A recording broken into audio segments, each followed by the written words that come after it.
We lost a player. Mr. Sindri disappeared. Yeah, He's invisible. No. He just cast invisibility. He vanished in his couch. It's fine. He's fine. Oh, he's back. Mr. Sindri reappeared. His I couch had turned to out go to be a for mimic. different invisibility this time. His couch turned out to be a mimic and swallowed him whole. We can only Don't be wish. a mimic. Don't be. Surprising. By the way, none of my gifts were mimics this year. Oh, good job. I'm so happy. Carry on. Oh, he fell. Oh, he fell. I've fallen and I can't get up. Did I get the music? Can you guys hear the music okay? It's probably a little faint. Let us know. Oh, you can hear it? Okay, good. Hello, Star Crystal. Storky. Marco. DeMarco. We love you guys. Always the first ones here on Saturdays. Appreciate you so much. And we're back again for DragonMetal Saga, session 42. And let's do our quick intros. We'll just go round the robin. Let's start with you. Go ahead, please, my lady with the red ears. Hi, everybody. I am itsStarKitty, and I play Shae, the Great Elf Ranger. Great Guardian Ranger with a dragon named Milo. You didn't miss today. I got the fusion dance right. There you go.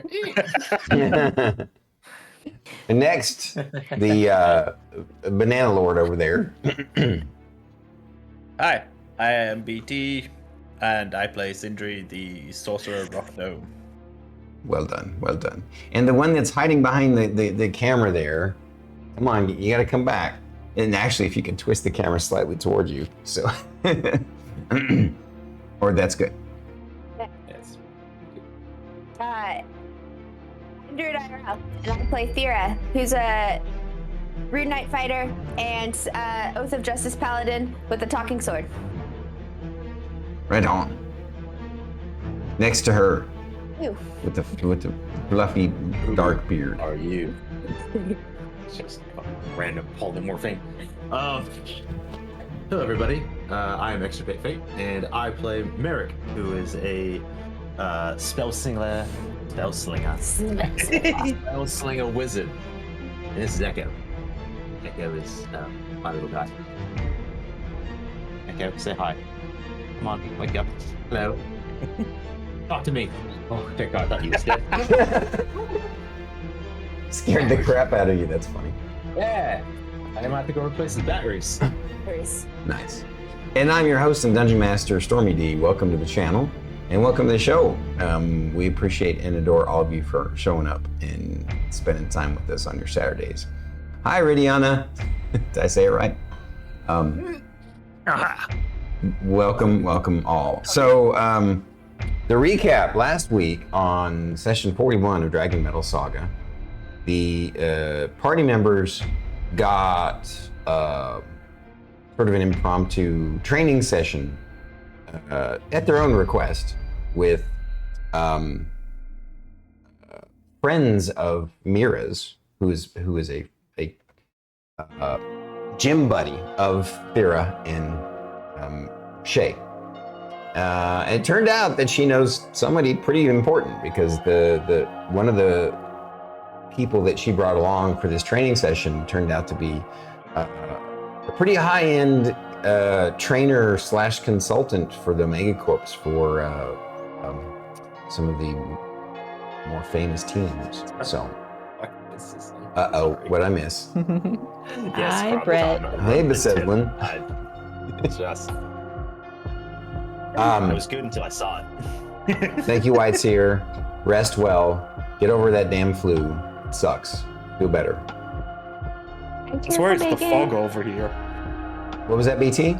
It must be the fog. We've had like fog for 3 days, and loads of people have got ill recently that I know. Oh, wow. Wow. The curse Like of the just pirates. a fog of flu. Fog of flu. Sounds like a spell, doesn't it? Sounds like Jewish That's a chat. shitty smell for the people who get hit by it anyway. You'll be fine today, but You're not going to be doing too well in a day or so. Well, everybody needs to roll better Constitution checks. That's all I have to say. Yeah, I got Yeah. roll your good con saves. Yep. God. That's easy for you to say, little Miss. I'm Miss going to say my 19 constitution must be like -3 at this point. Like, My immune system's been terrible for years. I think my con is just as good as Merrik's. Strangely, I'm good at it, and all of a sudden, nope. When you fail, you fail. I'm the one that gets sick every couple of months. Yeah. Yeah. And then when you finally get sick, it's crazy. I mean, you're both in retail, so you're exposed to a lot of people every day. It's understandable. Hey, I got sick earlier this year. Yeah, you had I have a habit COVID, of- and it was like a mild cold to you. No, it was like mild allergies. I To would me. say it wasn't even a cold. Yeah, it was barely a blip. And yeah. So, anyhow, I'm glad. I'm grateful that you seem to be bulletproof practically. So, to diseases anyway. All right. So here we go. What are we doing? Session 42. I was talking about the recap, and the party members had a really interesting fight against Mira the monk, Glomin the gladiator, Archimedia the archmage, and Viridian the assassin. And it turned out that Archimedia was the most powerful person there, and the group, our adventuring heroes, did really good. They took out most of the other team to where there were two of them had been taken out, so there were 2 left up against Archimedia, the 2 spellcasters, Sindri and Merrik, up against Archimedia. But because they were so good at what they did, you know, Were Dragon form and Super Catapult Man over there, she had to pull out her big guns. She used force wall on herself to protect herself. Oh, yeah. And then waited to the right moment to cast Time Stop, and was able to. By the way, it turns out that I kind of used it wrong, so for future reference. It's okay. Apparently, Sindri got took down by plot attacks. yeah, plot attacks. Yeah, because it really was just like they were fighting to half life. You know, they were just fighting for training, for sparring, and for learning. You know, build team building and networking too. So it was they had a good time and they did really well, and everybody learned a lot, and they made it a new contact and friend in Archimedia. And you're welcome. you know, also Shae has been sending regular emails to Jensen Hansen. And the rest of the corporation. Yeah. Just asking him 10 random questions a day. Because he wants to What's learn. your favorite color? Why is the sky blue? Why is the grass green? Those kinds of random questions. I think she'd have more realistic questions. Oh, 'cause yeah. There's a lot about the world she You wants. prefer rivers or lakes? Yeah, like what is the Start airspeed sending- velocity of an African swallow? Start sending random like cat videos to him as well. Start flooding him with that, and it's just the link because you don't have him on the app. Just send all these links to him. I haven't yet, DeMarco, but thanks for asking. My intent is to check them out, you know, here pretty soon. And but I also wanted to get the ones that BT was telling me he really liked. So when you get a chance, BT, you can email or Discord message me the name and model of what you said were really good earbuds. Sony WM series. Huh? Sony WM series. Okay, I'll write that down right now. Sony WM series. Okay. Cool. I want It might be a to. For me, I W, gotta some try other some letter out at before I this buy point, it. but All right. So that was the recap. Anything that I missed? I mean, I guess there was more to it than that. You guys had. We went and got barbecue. Yeah, Went and got we barbecue. Yeah. Merrik's And that was little most of the session was the fight and then the role playing. They wanted to inundate Archimedia with questions. But one other interesting thing they did.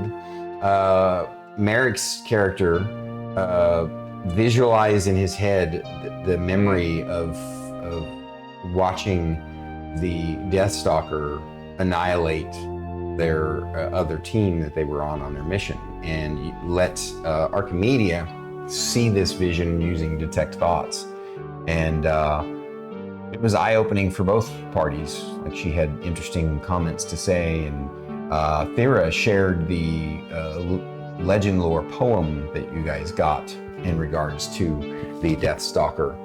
And hey, Oten and Noddy, thanks for the lurk. Thank you, Noddy. Bubba, for the lurk.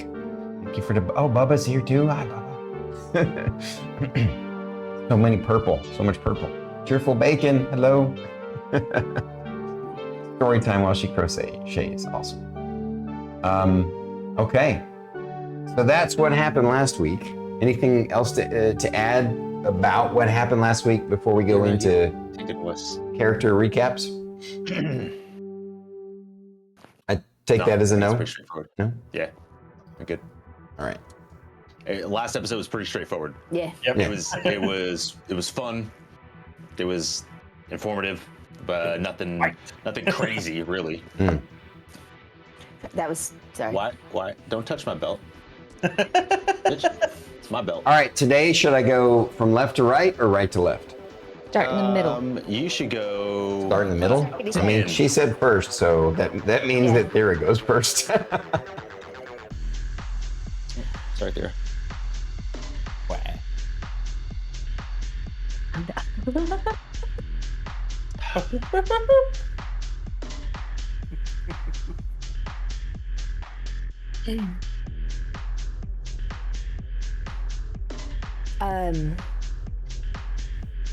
When I was playing my video game last night, I had a bunch of people trying to yell at me about making sandwiches, which was just incredibly confusing to me. Apparently, here on Progentica, it's a woman's job. It's quite confusing. I told them, though, as long as they hunted the meat, I would be able to do such a thing, but they just got mad and kicked me from the lobby. I don't know what sort of shenanigans they were, but it's fine, I guess. I am quite looking forward to going out on the field again. When I spend too much time here on Progentica, it's aggravating. Was the game called Duty's Call? Correct, yes. I guess they're coming out with a new one, which I'm quite looking forward to, but it's fine. Well said. Well said. Very nice. Hi, Vlad. All right. Even or odd? Even, odd. BT. I'm 82. That'd be That was super Sindri. confusing for me because from my angle, you pointed at Fate and said BT. Oh yeah, from your point of view, yeah. I could see that.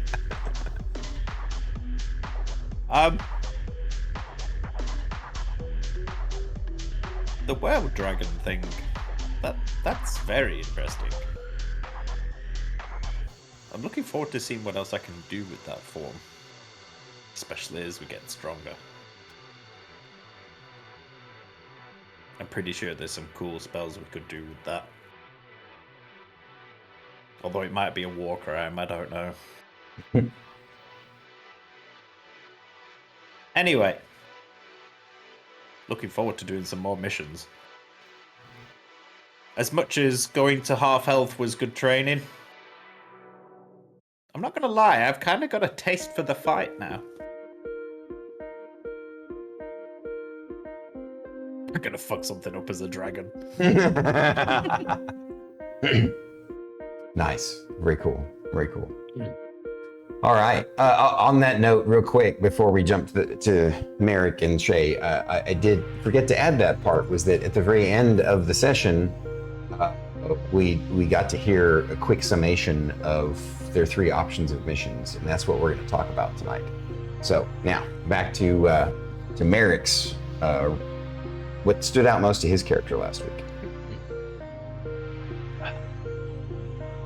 This is more of an expositional element, less of Merrik's direct words, but more of understanding where he's at right now. Okay. Though the fight was good, learned a lot, was very happy about that.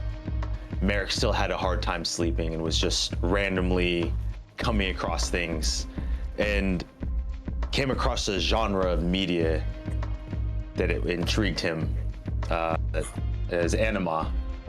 And like one of the first things he saw was Wyvern Sphere. That was good. There's a show called Ammonia, Fight with Swords. It's pretty cool. You level on your own. And then there's another thing, the Neat Flex, and saw that show Arcana. Yeah. Merrik is a weeb, by the way. He is now fully immersed himself in anime culture on Argentica. And 110% it's gonna influence his spell casting and fighting. He's like, waking Sindri. Sindri. I can do better than that. Watch, just watch me. Can you guess the names? Yeah. So for the last one was solo leveling, obviously. If you could tell me the names again one more time, I want to hear them. Oh, and I missed one as well. So I have Wyvern Sphere. What do you think that is?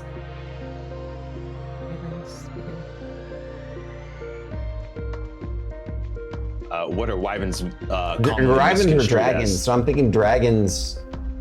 Fuck dragon. Oh, Dragon Ball. Yep. Wyvern Sphere. Wyvern Sphere. Obviously leveling on your own, solo leveling. Ammonia. Ammonia. This is a little bit of a stretch. Yeah. What's very common, ammonia and cleaning product is Bleach. Oh. Yeah, great anime, by the way. I haven't watched the most Thousand Year recent. Blood War. Yeah, no. Arcana on the Neat Flex. Isn't there actually something on? It's arcane, so I went with Arcana. Ah, okay, gotcha. Yeah. Versus Magic. I just thought, oh, watching Magic, and I was like, that's too much of a stretch to get to play. Yeah. There's another one called Jump Jitsu Kizun. That was too on the nose. Yeah. I didn't hear her at all. What? She was saying like Krav Maga something, and I was like, I'm just gonna go with what they jokingly call is Jump Jitsu Kaisen, because everyone's getting jumped in that show. Never a fair fight. Yeah, true. But yeah, so those are the ones that I came up with. I had to write them down because they were so funny. Did you happen to watch Individual Slice? One Piece. One Piece. Nice. Yeah, I like Spud Solutions would approve. That's his favorite anime. No, you should definitely be guessing these. Yes, yes, Joe, you should be guessing. No, you're good. I do have to say, whenever Merrik goes on his rants about anima, was it? Yeah. Yeah, he's gonna cast greater invisibility on himself and just go fucking hide. I do have to say, I'm glad I started inspiring everybody to start incorporating. Yeah. What stands out to us is what we do in our downtime, and we're just adding like lore to the world, and I just think it's fantastic. So I will say, Stormy, the thing we were talking about right before the show started was inspired by seeing a small snippet of an anime clip, and I'm like, I could see Merrik doing something like that. So I wanted to give a reason to canonly go, I want to try this anime thing, and I'm just going to directly reference the source material with no question. I see it. It makes sense for Merrik to go, I want to try something stupid like this. Or, their magic system's all wrong. I'm going to do better. They stand there for so long. Big ball, no, small, tiny bead. I approve. Yeah. Fantastic. Yes. So. All right. Oh, before you get started. Really quick. Oh, yeah. Go ahead. I was just going to say, my favorite part of that whole thing was when the light bulb goes off for StarKitty and she goes, oh. That was my favorite part because I was waiting. I'll be right back. I just need to grab an antacid. My tummy's acting up. Oh man, I can't wait to hear what other animes you're gonna rename there. I know. I'm like, Pirate Sun was what I came up with for One Piece. Is it more theoretical? But I do like individual slice. Yeah, that was really good. well done. That's good. Yeah. It makes you think it's a slice of life anime, which it's not. Yeah, that's what I was thinking. I was like, that was my first part too. I've never watched One Piece though, so that was hard for me. Yeah. Neither have I. My Okay. dad Like has watched Juju's every Weird single Quest? episode. All right. Okay. All right. Let's Thank you. let's get back on track. But thank you for the nice aside. Watch me get shown up by the true master of incorporating real world into fantasy. Beautiful. I'm excited. Oh, that's a good one, Joe. That's a good one. Oh, I can't read it. Still. He's growling in his sleep. All right. Is everybody ready for Shae's journal entry? Indeed. Okay. Dear Journal, it's me, Shae. Journal, Shae is upset. Why, you ask? We lost to Miss Mira's team, but that's not why Shae is upset. Shae is upset because Miss Mira has been holding out this entire time. Miss Mira, why? But Shae does, what's the word? Shae has mad respect for Miss Mira's fighting style. That's the phrase, right? P.S. Journal.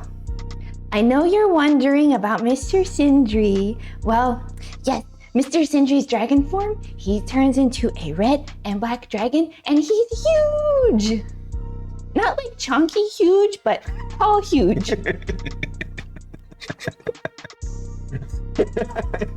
Make it canon that he's chunky. I'll try. Sorry. Jody. So, not like chunky huge, but tall huge. Now that Mr. Sindri turns into a dragon, I wonder if he'll start a collection of shiny things in his hoard to sit on.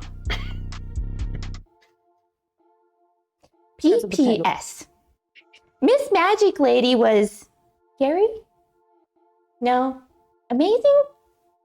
Yes, scary amazing, that's the word.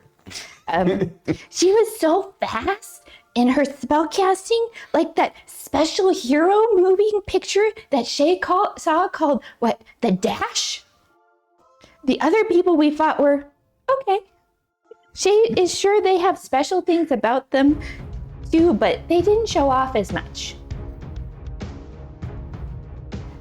P.P.P.S. Oh, okay, I gotta compose myself because it's gonna make everybody laugh. Shit. Sorry. Oh yeah. Shae got an oracle mail the other day about a new cafe opening. It's supposed to be a cat-made cafe. Shae wants to go to watch cats make things. Miss Thyra, where are you? Can we go to the cat-made cafe, please? Snapping a controller in half. She wants to make it to watch cats make things. Goodness. I was managing to control my laughter at the Flash one, and then I saw freaking Fate's reaction to it when it finally pinged. Yeah. Yeah. Yeah. The dash. Tilty. What dash? What Dash movie? Oh, because when I heard Dash, the first thing I thought was Incredibles. It's like, nah, that's not what you're thinking of. And then it clicked. Yeah. Yes. That's good. She was, her stop spell had her moving around so fast. She was like, she's like the Dash. So good. Oh, I never tilted. Oh. So, Miss Thyra, can we go to the Cat Made Cafe so we can watch cats make things, please? They're headliners. Stormy. Huh? Our headliner's name is Stormy.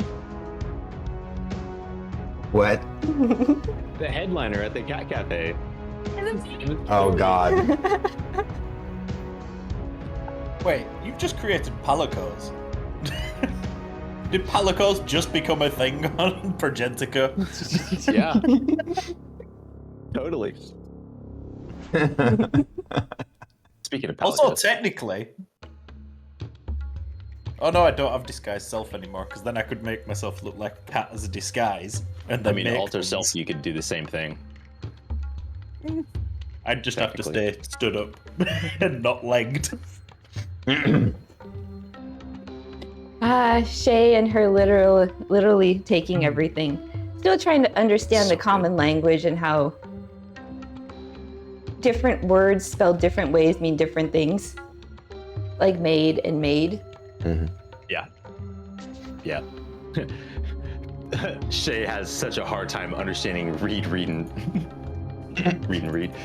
Yeah. She has a hard time Read, read. understanding there, and there. Oh. Your and your. All right. There. Well done, all of you guys. All right. Oh yeah, lead and led. Yeah. Mm-hmm. All right, we're all going to a Cat Made Cafe. Please? It's happening? Maybe guessing Merrik wouldn't maybe go. in the future. Not today. You won't want to take an owl to a cat cafe. Yeah. That's fine. I'm gonna go to my shop. Blacksmith shop. I got ideas. Anyway. All right. Well, with that, everybody's done the recap. We're gonna get back into it. Thank you guys for coming. We're gonna go chat dark and jump into the role play. Enjoy the show. So, when you last left off, you had received an O-mail, an Oracle mail, about from Grimbane, letting you know there are some mission options that you're suited to, and so this was, I think he sent that to you while you were training, so it was something you could look at later after you were done with your training and celebrating and stuff. So you guys didn't worry about it until because you were up pretty late with them eating and enjoying yourselves downstairs and decided, okay, well, we'll look at it tomorrow. And because you could tell from the email that it wasn't time sensitive. Not like excessively, so it wasn't like one of these immediate emergency missions. And the next morning when you're all starting to get together, or having had your breakfast, or having breakfast together, or had your showers, or if you showered the night before, whatever, you're getting your morning routine going. And your plan is to all of you get together and look at these missions and talk about them and decide what's going to be the best fit. Before you get a chance to do that, just as you all are sitting down to do that, there's a knock at the door. Thyra gets up to go answer the door. Question. Oh, never mind. Are we the kind of people to regularly lock the front door? Would we just say, come in? Or would we actually? No, Thyra. No. Thyra would Yeah. get up and go open okay. the door. Yeah, no, just making sure. Yeah. Just curious.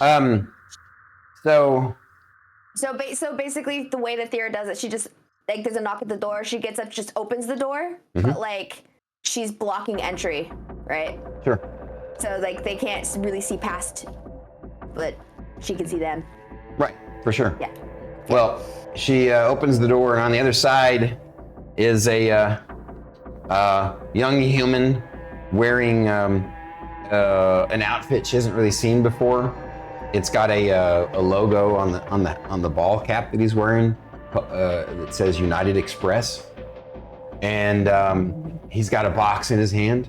The rest of his outfit is a ground gray, a gray and brown mix. And UPS guy. Okay. and can anyone else see what I did there? UPS Mixing guy. UPS and FedEx, yeah.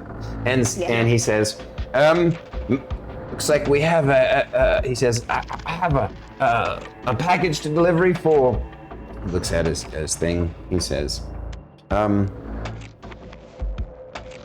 this is looks like we have Thyra, Merrik, Sindri, Shae. Is that one Thyra. person? That's 4. I'm Thyra. I'll accept the gift.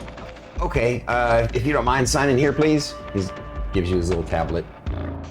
She holds it and just like, After it's done, there's like scratch marks in the Gorilla Glass. He's like, okay, thank you. And he leaves, you know. And it's a box about this big, and it's pretty weighty. Not like super heavy. I mean, for your character, you know, it's not heavy at all. But your character can still feel and sense the weight of something. It definitely feels there's some weight heft to it inside the box. can I shake the box? You shake the box, and it must be packed very well because there's no shake Okay. sound. Thank So God.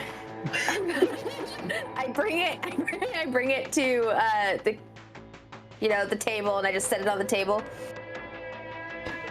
What is it, Miss Thyra? What is it? It was a package I had to exchange with my name. So. Who's it from? Your name for a package? Seems like a fair trade. So, Merrik, do you look at it to see who it's from? Yeah. It's I hope they wouldn't pay. it's from Mr. Wander. Yeah, I had a feeling. I had a feeling. ETD. 100%. You open it up. Oh. I'm assuming. Yeah, it's from Wanda. Do you know what's in it? Clearly, like, as a nobody knows. I got the consignments. Oh. Thank you for the follow. Love your name, by the way. Yep. I guess I'll open it then. Way too fancy of a twirl. Gotcha. You very elegantly open it up, and inside, packed in really nice packing foam. And I don't mean styrofoam, the kind that breaks apart and stuff. I mean like that dark colored foam that's like soundproofing foam too. And inside that is the metal rod from that he took as his spoils of the mission from the when you guys had your mission together on Valion. Yeah. And a little note that says, it says, make sure you get a good price for it. It'll be worth it for you. And it lists a couple of names of brokers for this kind of thing. And then he says, at the bottom, he says, "Merry birthday." And out of character. Yeah, it sounds like Wanda. Out of character. That was at the request of Tarkonix personally that I would do that for you guys. I meant to do it last week, and it slipped my mind. But honestly, it makes more sense now since it's sort of closer to Christmas, right? Because he wanted it to be like a Christmas gift. But right now, on Progentaga, it's not around the Christmas time. In fact, there may not even be that kind of holiday here, right? So that's why he put Merry Birthday on there. You know. That's clever. Okay, I have a question. Nice. Mm-hmm. Yes. What's a birthday? Well, it's the day you were born. Okay. Remember the day that Milo hatched? Yeah. Okay. Do you remember what day that was? No. It's fine. I do. Right? So every year you celebrate the day you were born. It's a birthday. It's just a celebration. And other people refer to it as the name day. It's more how I know it. But yeah, it's the day that you were brought into this world, or the world, I guess. Because So we is weren't it- really brought into this. Is it Anyway. your birthday, Mr. Merrik? It is not my birthday, no. I don't quite know when my birthday would fall here. In a sense, I'd imagine it's probably a similar cycle, but no, it's not my birthday. Then why would Mr. Wander put Merry birthday? Character, remember that you guys all have the same birthday. Yes, I don't know if it tracks in the same, like where it lands on the calendar here. America is like, Oh, right, it right, lands right. in the same On calendar Progenitor. day. Right. Yeah. Good point. Good point. But It's a calendar. So it looks like Sindri, or Anyway. is it Sindri that has a question? It's a BT question about Sindri. Okay. Would he know of fey creatures? No, fake creatures don't exist on his world. I mean, he knows about them now because of the, you've learned. Remember when you got to see inside the mind of Merrik's memories for his experience, and you've got to know him, and you guys have had conversations that weren't on, sessions in between. And I'm sure he would have told you that on his world and some other worlds, there are these fairy creatures. So you know a little bit about them based upon the stories that Merrik has told you. Probably get away with this comment then. Okay, what? Thyra, you better hope that the postal service isn't run by fey creatures, because damn, that'd be a diabolical plan to get everyone's name. Well, from my understanding of the Fae, you need to give them your full name. Correct? See, there are very hurtful stereotypes.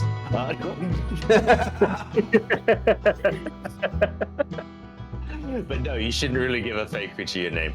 Now, really, is if they're offering you something. This was something that was given Like a to package? us. No, if he were Fae, it would have to have come from him. He is merely a transporter. So I wouldn't worry too much. And then Merrik just has this like panic look, like, damn, never thought of that. Yeah, it was just a side thought that I had, and I was like, holy shit.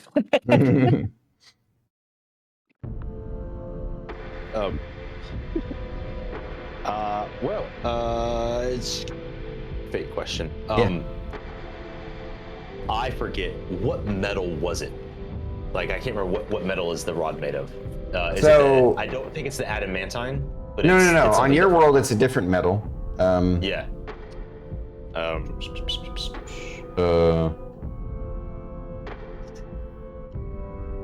Everybody's going through their notes, so I might as well too. Also, quick side note, while we're looking for this rod also reminds you all that you got to keep that adamantine hammer, and that Yes. you probably either want to decide if you want to use it or find a broker for it. So It's hung on my wall right now as a trophy until decisions are made. makes sense. BT raised his hand for a second. Sorry. Oh, Olympia is really far away. Oh no, Yeah. it was just me going, hammer! Okay. Oh, okay. So let me find Sorry. the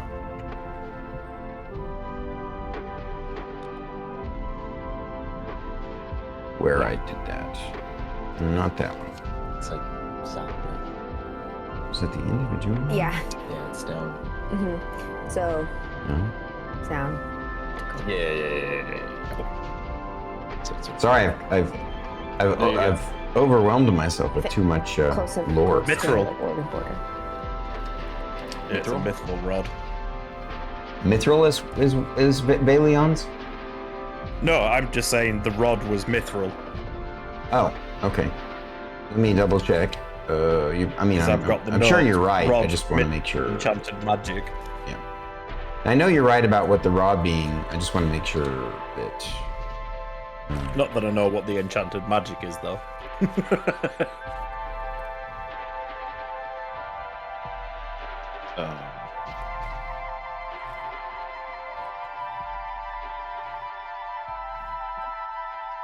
Looking back at some of my notes.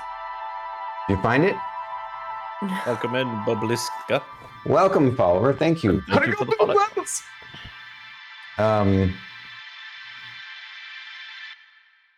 Gonna get something comfier for my old one. I have, it's a rod, it's black with silver. Right. I'm having trouble. What the hell happened to mine? Is it yours? Was adamantine? No. Why can't I can't find those notes because I'm fucking. Invisibility blanket. It has dogs on Whoa! That's freaking cool. He can literally vanish behind it. That's freaking badass. It's almost like the invisibility cloak. That's what he said. From Harry Potter, right? Yeah. it. I literally got it just to lean on. Lean on me. No, you're when lumpy. it's That's now we Small. I'll help you carry on.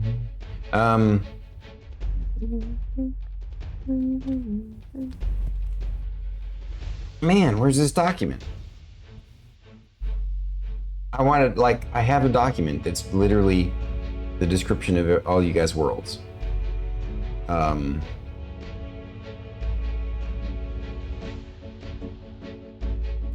Tell me it got lost somehow. He does. finally found it. Mega. No. You're so noisy today, Naboo. I was Jesus. gonna say, there's a lot to say. It's just a baby. Was that it? Was that the dog? Arathia, Adamantite, Malboria, Cold Iron / Black Steel, Valion, Mithranite. Mithranite. And then the other Mithril, yeah. Orichalcum. Yeah. And Orichalcum is which world? Mine. Her world, right. Okay. Thank you for reminding me. I still need to find that, but thank you for finding that. I appreciate you. Bugs me that I can't seem to find it amongst all these documents.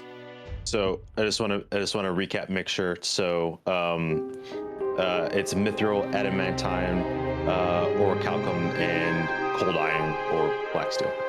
Correct. Black steel, yeah. Correct. And And your world it's- is The Mithranite. Mithranite, and this rod is Mithranite. Right. Okay. And if you can remind me, did we already know if it was magical? Like It's enchanted with magic, is what I had in my notes, but not listed as to what. Yeah, we don't know what Yeah. it does. okay. Oh.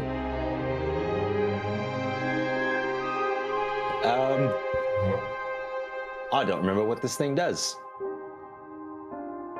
So I'm just gonna find out.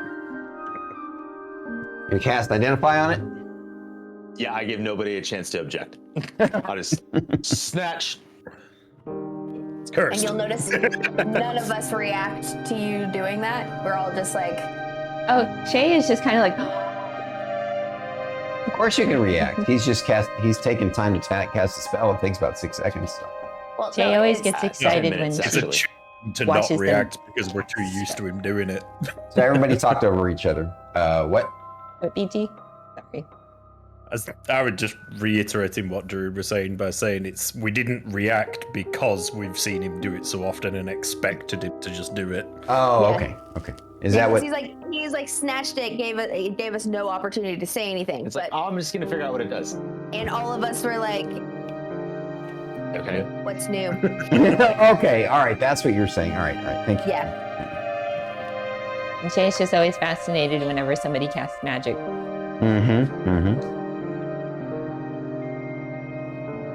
Coming. Stupid. Here we go. As soon as I brought the invisibility blanket over, which isn't a blanket, it's the giant hoodie.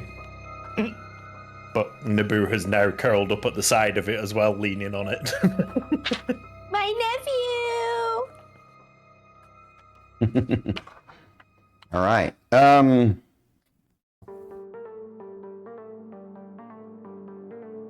Did you ever get one, by the way, StarKitty?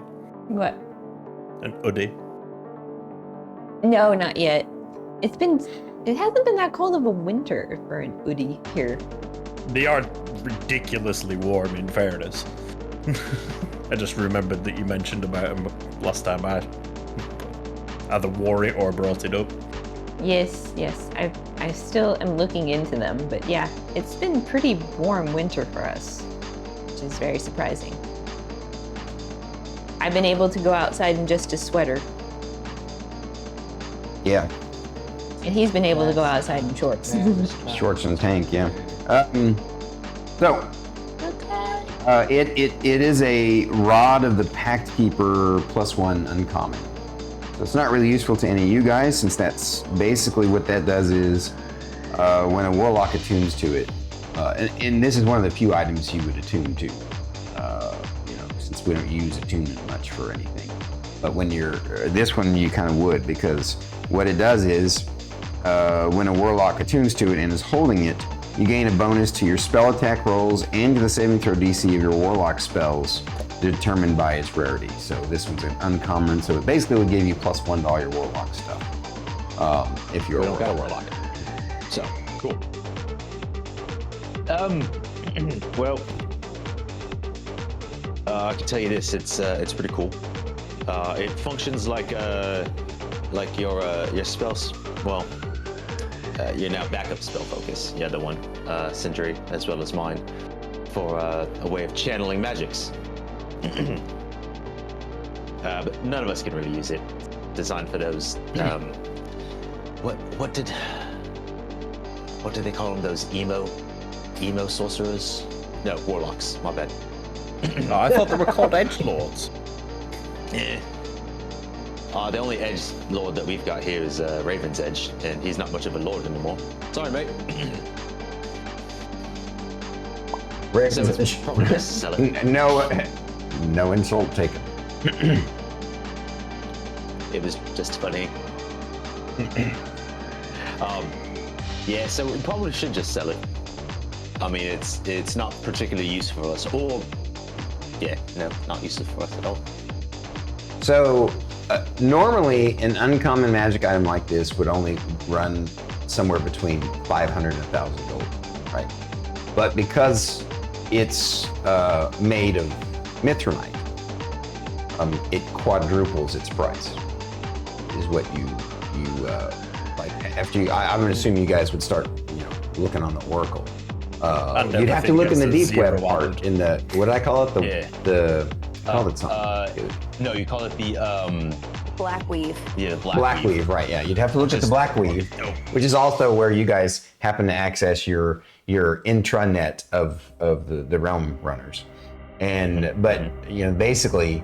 You could either try and find a separate buyer yourselves, which would take time and be challenging, but interesting, or you could potentially use it as a bargaining chip with the arms master in the future. I assume that we're saving all of this magical stuff for the baker. Yeah, I feel like it's probably the smartest. We did make a promise. We did make a promise, and we have yet to really come across anything that the tailor would really want. So, and I definitely think this is something that he wouldn't say no to giving us access to that other room. Yes. We bring this. I don't think he's gonna say no. Maybe. Then with that hammer. I was thinking the same thing with the hammer. However, there is another another idea, which I feel like it would be easier for me to just source the material rather than break down the hammer, which I imagine you guys don't want me to do, but I had an idea. I wanted to make a new dagger. Sindri, we're gonna have to talk about this. I'll show you my plans later. Hold that thought. Sorry. I know you're gonna know the roleplay. I just realized I said that the price is wrong. I said them based upon D&D prices, but if you remember correctly, in Progentica, there's another zero. We all added a 0 in our heads. Like, I'll make sure that the audience knows that when I said 500, that's 500 to 1,000. It's 5,000 to it's 10,000. 5,000 to 10,000 on Progentica. Credits. Anyway, sorry, go ahead, Yeah. Merrik. I apologize. Okay, good. I have an idea for a new dagger, which I would like to use with this nice fancy material because you see it a lot.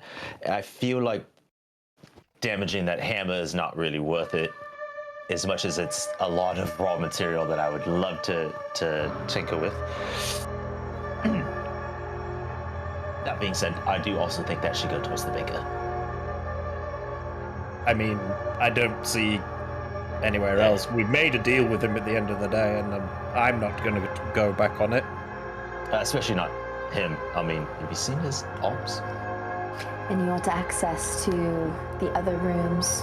I do. I want a lot of things he has. It's a good thing we're And good some people. stuff that we because don't he'll know he kill has. us. I want everything. So I imagine it's probably the smartest to save it for him. I would imagine unless somebody else mentions that they are looking for something of this quality that has information or something else that we want, I imagine the hammer should go to the arms dealer. But this rod could be used for other bargaining chips as necessary. Just putting that out there. Raven's Edge pipes in and says, might it be a good idea to speak to Master Grimbane about the potential value of both of the items and where you might be able to broker them for the best deal? But at the very least, then you could potentially play different merchants against each other if you chose to do so. Oh, you want to be just as shrewd as the baker and inform him that I have somebody else that wants to buy it for this price. Precisely. If you want it. Precisely. Well, do we even really need another person? We could just look it up on the black weave and come up with a price. Is there information on the adamantine hammer on the black weave? Well, at least I can imagine we can extrapolate what the cost of the raw material is based off its weight, and then add a couple extra zeros. So Just off the rod, Wanda already gave us a list of people. What if we just shoot an email to each one of them, send them a picture, details and measurements, and then ask them to offer? And then once we've got all of their offers, we've got an average of what it's worth. All right. And obviously get Grimbane because we trust him. Yeah, we'd love to talk. Absolutely, I think we should talk to Grimbane. However, I do like your idea, Sindri, but can you do me a favor? Can you make a different team mail? So it's no one decides Omail, to I go. believe we came up with, right? For Oracle. Did we decide it's Omail? The Oracle. Okay, because it has back and forth. Yeah, that was totally my brain being, old. Yeah. T-mail is easier. It is like it rolls off just like email, T-mail, because it's got the E sound. Anyway, yeah. Can you make another O-mail so that if somebody Could I else just tries... make it under the BT's struggling to remember. What are we calling ourselves? The freelancers. Freelancers. We just make a Gmail for our group, the freelancers. Though I like that idea. Problem, if some of these people may be just as dark as the dark weave, I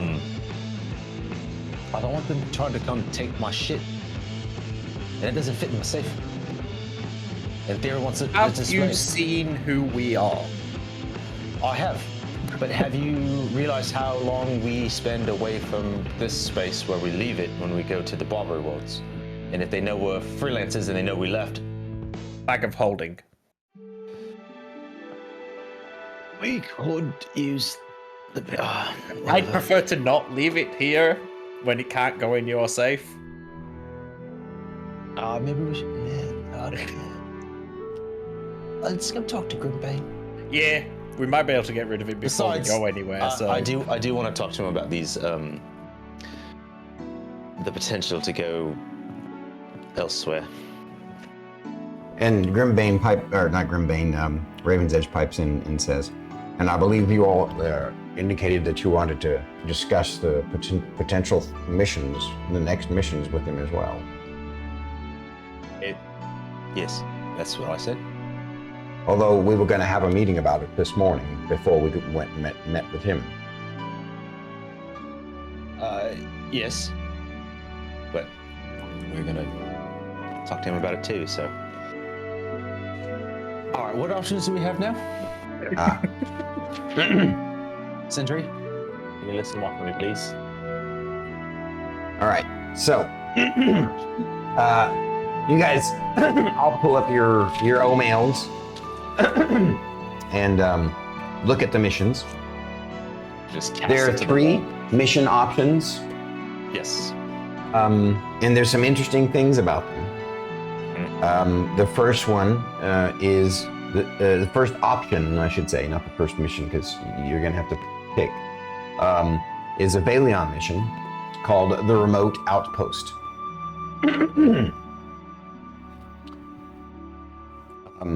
I'll tell you guys what to write down for the details. Let's simplify it for you. Basically, a frost giant commander has secretly set up a remote outpost near Rossifon's Crossing, which is an important mining village on the southern borderlands of the Kingdom of Caerleon. So if you want to just take a note of Frost Giant Outpost, Rossifon's Crossing.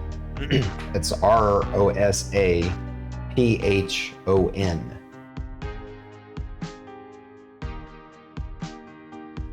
while you're taking the notes, I'm going to go pee, but I'll listen through the phone so you can carry on. Oh, okay. Okay. Mute, damn it.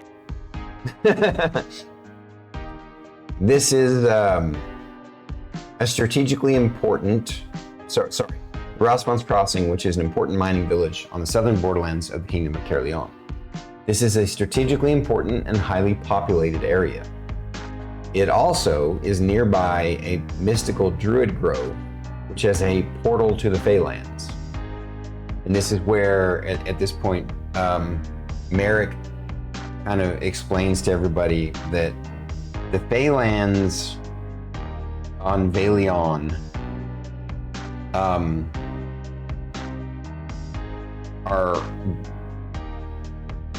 they sort of exist on the world. Like, there's myth and legend about it, and no one truly knows.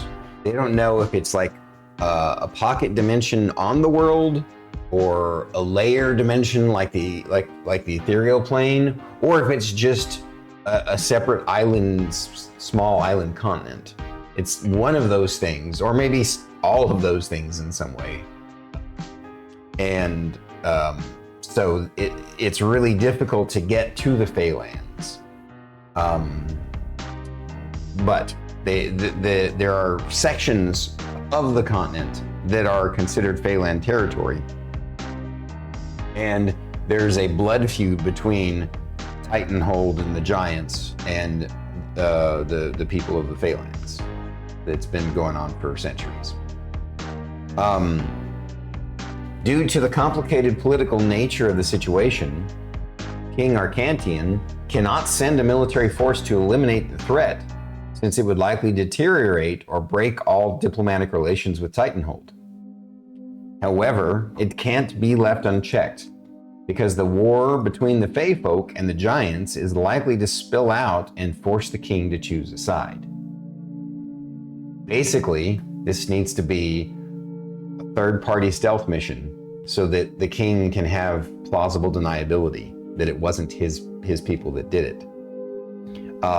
It is effectively a stealth eradication mission that needs to be handled by a third party. The primary objective is to eliminate the Giants without any escapes or messages back to Titanhold. and to make it look like a powerful unknown force destroyed the outpost, should any future giant scouts make it to that site to investigate.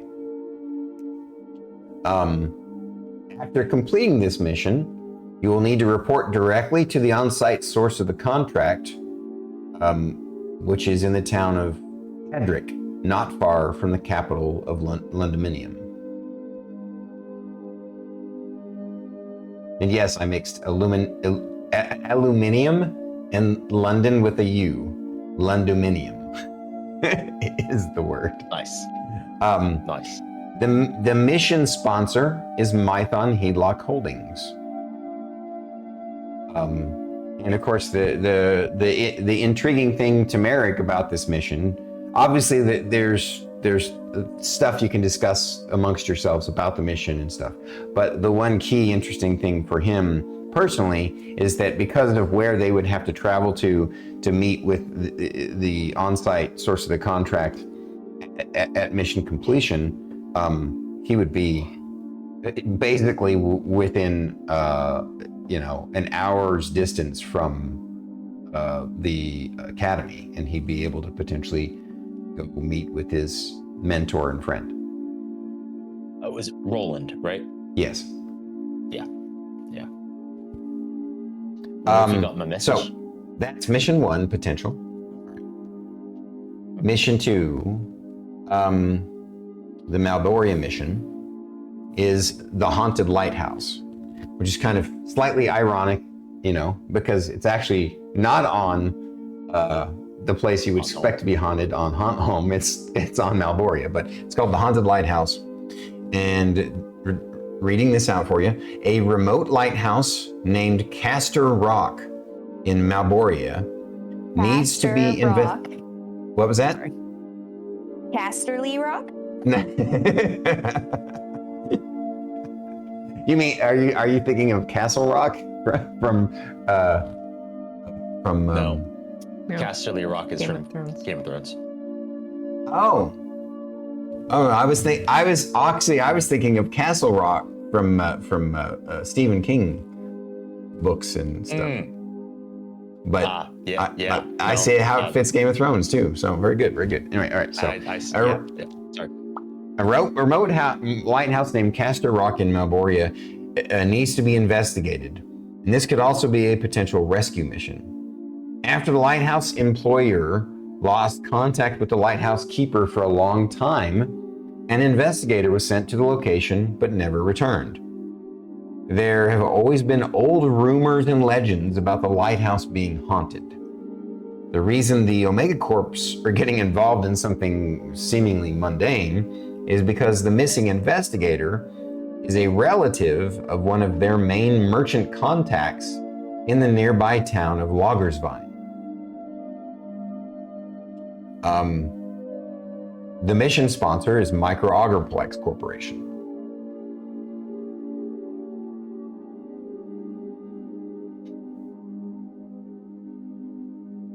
The other interesting thing about this mission applies to Thyra, in that it is relatively near to Thyra's farmhouse home. So effectively, we're talking, I remember you guys' new time frame is 12 days? Right? 12 days? So this would be about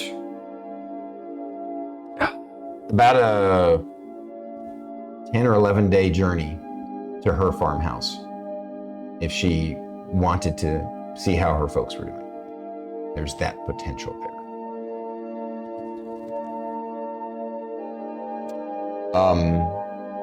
And finally, the third mission seems to be a bit more generic, but it does have one interesting quality to it.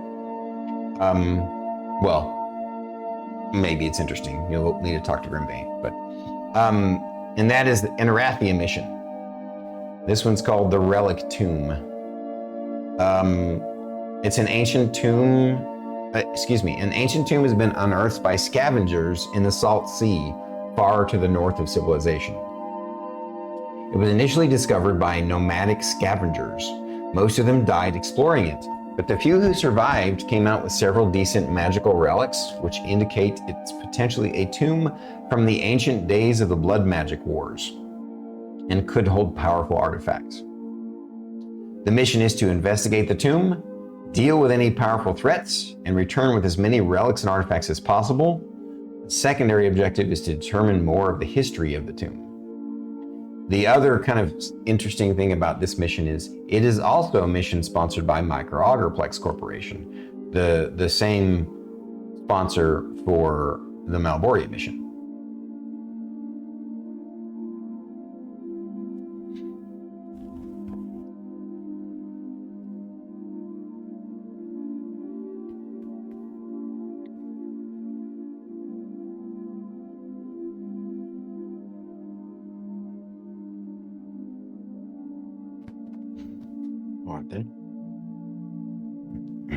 And so, of course,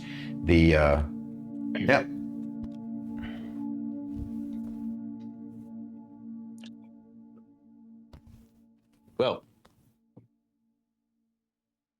thank you for outlining that, Sindri. You're welcome. Yeah. So thoughts? Go on.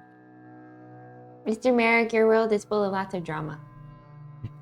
That is quite true. Yeah, my world's filled with drama. You know what? I won't go there. Y'all worlds are filled with drama. Mine's closest to normality. You've got slavers, you've got hordes of undead and practically no population, and then you have demon-infested hierarchies. What makes you think mine is less, or more? The king Yes. has to pay a third party to avoid a war between the Fae Yes. Yes. and giants. And the dragons of Progentica pay a third party to deal with their shit. This place isn't normal either, Merrik. Just saying. Here's the thing. Valion is very eclectic, I'd say. We've Obviously. I mean, she's got you there. Yeah. I mean, Shae thinks everybody's world is full of drama, but I mean, It is. Shae grew up in a cave, so every place has drama. Yeah. I it would just like happens. to say Yeah. one thing about the mission to Valion. Now, I don't know if those places are close to anywhere you know, Fate. They are. Merrik. But They are. we've not been 100% stealthy so far. So doing a stealthy mission would definitely be something new. Well, here's the thing. I feel this is rather strange coming from me, but there are no witnesses if there are no survivors. That's exactly what they asked for.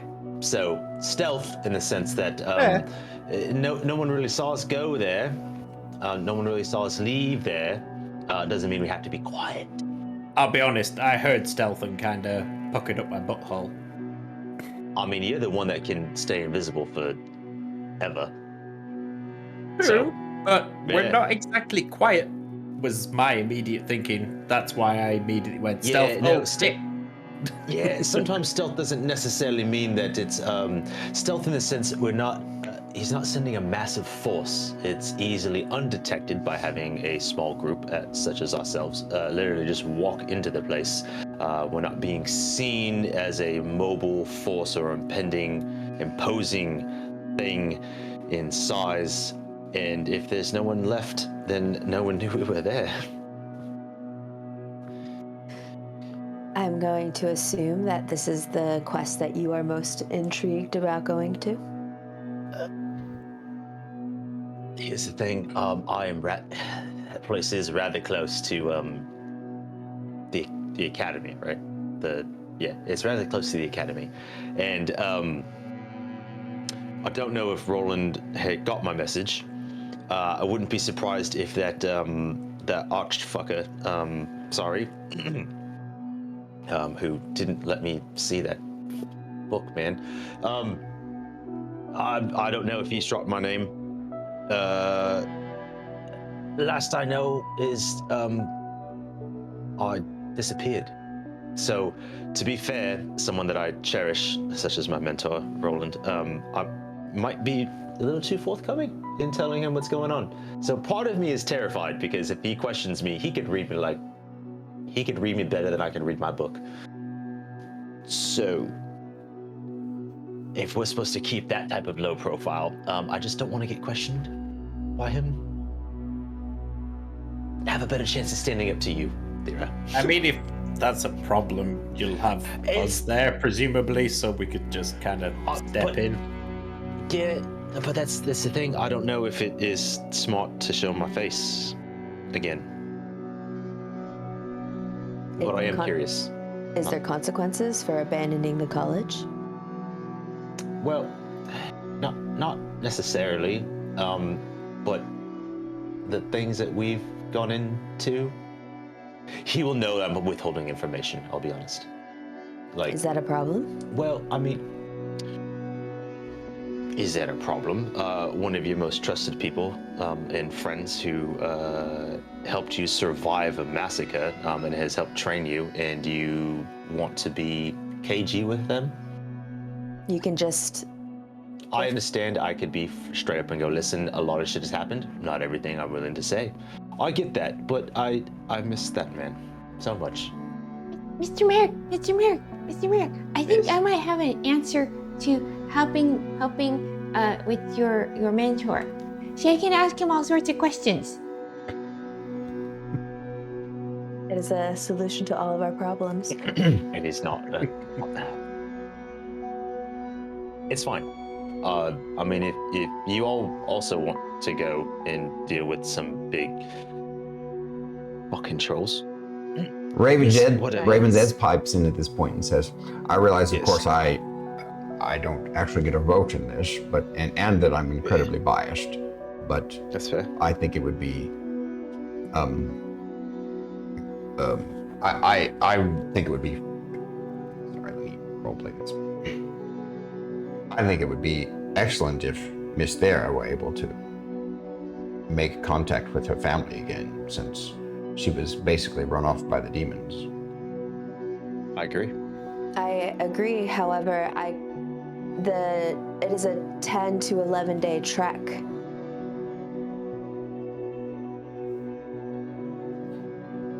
And?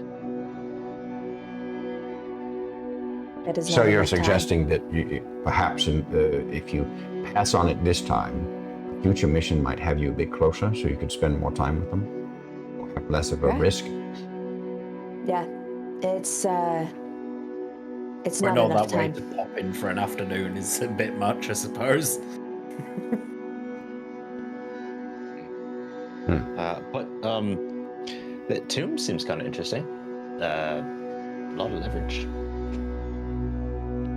With items, I guess. It's Assuming true, there's there might anything be left. lots of shiny stuff for Mr. Sindri to start collecting for his hoard. Wait, what? Oh my god, Sindri. I knew it. What? Shae, well done. Mr. Sindri, you can turn into a dragon now. So you need to start building up your hoard of shiny stuff. Question. Do dragons just collect shiny things, or do they just collect? Well, I guess a hoard's a hoard, no matter how small. Aha. So mine's gonna be a hoard of random items that I think I've already started. Fuck. You already have. I know, Correct. you got a lot of them. You like to tinker with them, my friend. Shit. Yeah. Yep, I'm a dragon. Yeah, none of us are shocked. No. I just Anyway. hadn't thought about it that way before. Right. So I will say this. What would you guys like to do? It's not my decision alone. I mean, personally, I'm happy with whatever you guys choose. They all have pluses, so one is more of a magic item / monetary value. The other two have personal sides to it as well, so... Merrik, you've been quite on edge lately. I do think it would be very advantageous for you to go and see your mentor again.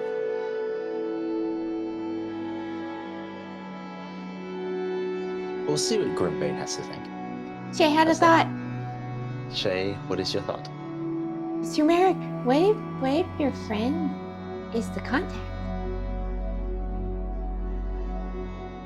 Well, that would be arguably both quite fortuitous and quite terrifying.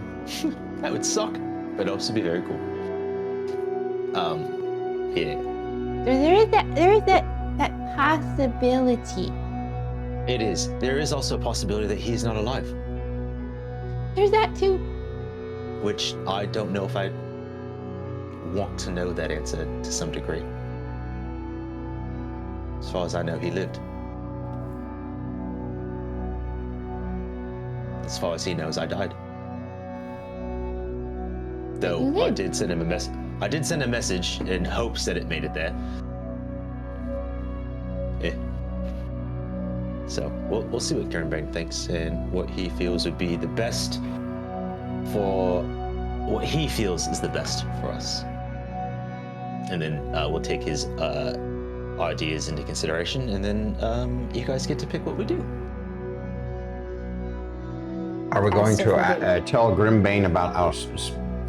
We're not going to obviously tell Grimbane about our special desires part of it, because even he still doesn't know that we're from the Barbary Worlds. Yeah. I thought that was given. Are you sure, Mr. Raven's Edge? Are you sure? Because these other realm runners already knew about Milo. So Well, they may have known about Milo, but that's because you used him on missions. But there's no way that they could know that we're from the Barbary Worlds, right? Unless we happen to have spoken about it on something they've watched, which never occurred to me before, but yeah. Probably need to be careful what we say when we're on missions.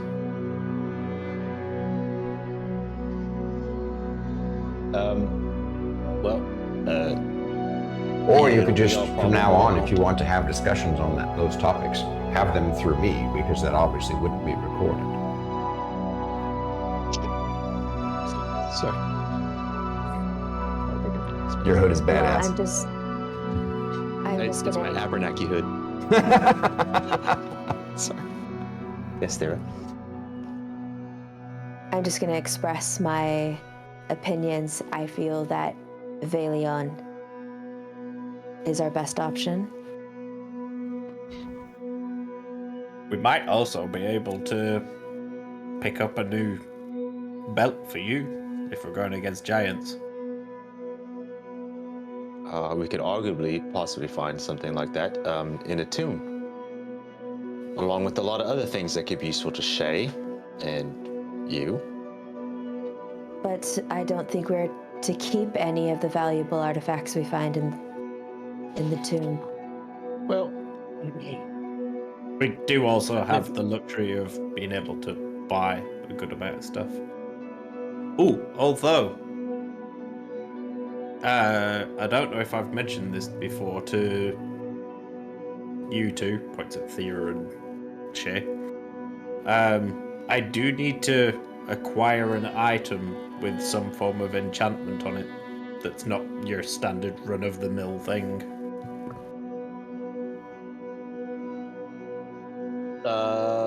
do we really want to use the mithril rod for that? No, Okay, just checking. not a chance. I'm just saying that if, while we're out on missions, because I don't remember if I've mentioned it to the girls before.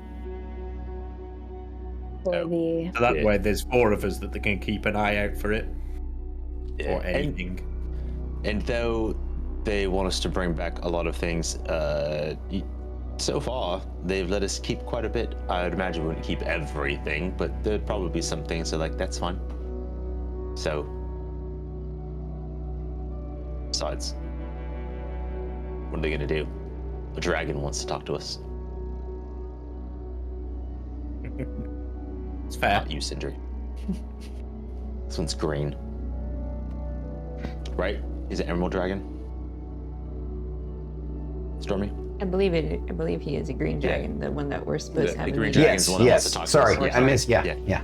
I was enjoying just listening to you guys talk and lost myself in it. Yeah. So, No, you're good. yes, it's the Omega Corp Big ass green. Dragon CEO that wants to meet you guys is Green. Or Emerald. he's green. Yeah. Yeah. So, I mean, speaking of that, Sindri, have you paid your dues yet? Yes, I have paid. Okay. I'll need to do that. For the record, I put it in when I sent an email to them. I just deducted the funds from my account. I need to go over there. Just palpate it. Yeah, so here's the problem with that one. Druid palpate is like an actual action. So my brain went to like actually palpating as a thing. Yeah, but not Sorry, all of us I just- are former I put EMTs, okay? Stop breaking my immersion. I said palpate. Yeah, it's palpate. That's what you said. Anyway.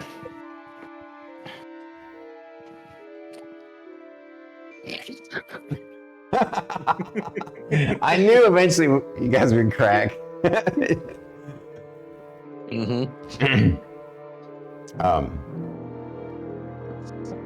Yeah, the one that you guys are gonna meet with is the Great Worm CEO, Mr. Marburg, the green dragon of the fruits of conglomerate. When that can be arranged.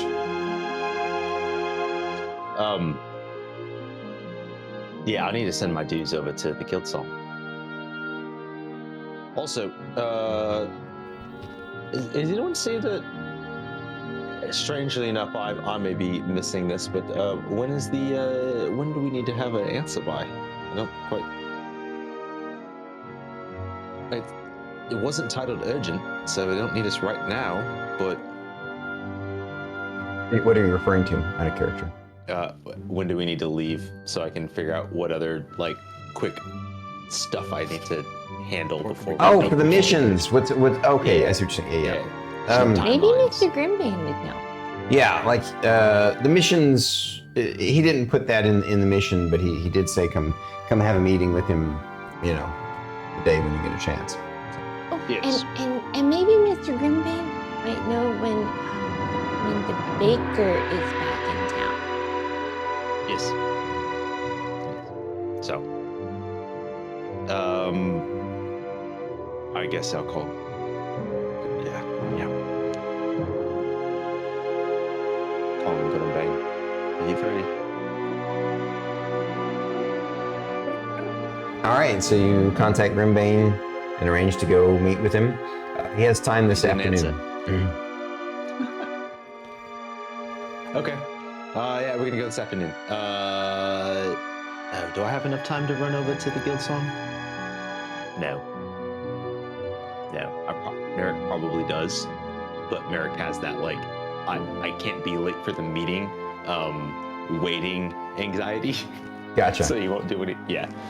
But I will send the funds over to the Guild Song, and it was 15, right? I Yes. believe so. It was 15,000 because the bell tome was 10, and mine was a little bit more expensive. Cool. I'm just gonna type it. I was gonna say, there's no fucking Shut up. way. Don't. Back up. So you're just sending it over by Mauve. Merrik goes makes a cashier's check and sends it to him. Fucking Jesus Well, there's Christ. PalPay, there's App Cash.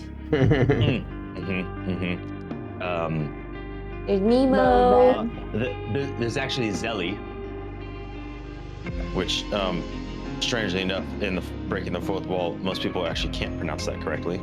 Zell. I thought it was Don't pronounce the E. Lizelle. Lizelle. No, it's Why don't you just use Zell. Oracle Pay? It's easier. Oh yeah, they Oracle accept Pay is Oracle the thing. I haven't connected my credits to Oracle Pay, okay? It's connected to too much. Which is a bold-faced lie, because it's absolutely connected. Oh yeah, there's also Perutsu Pay too.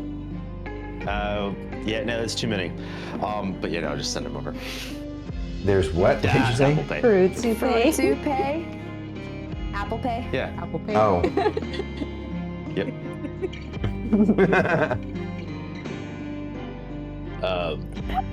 But yeah. So it's the afternoon now. Like I don't know. I guess the only other thing before we go is I would talk with Sindri about my idea for the new dagger. Okay. We should also send an email to the baker, seeing as we've discussed it as well. So yeah, we have his email, right?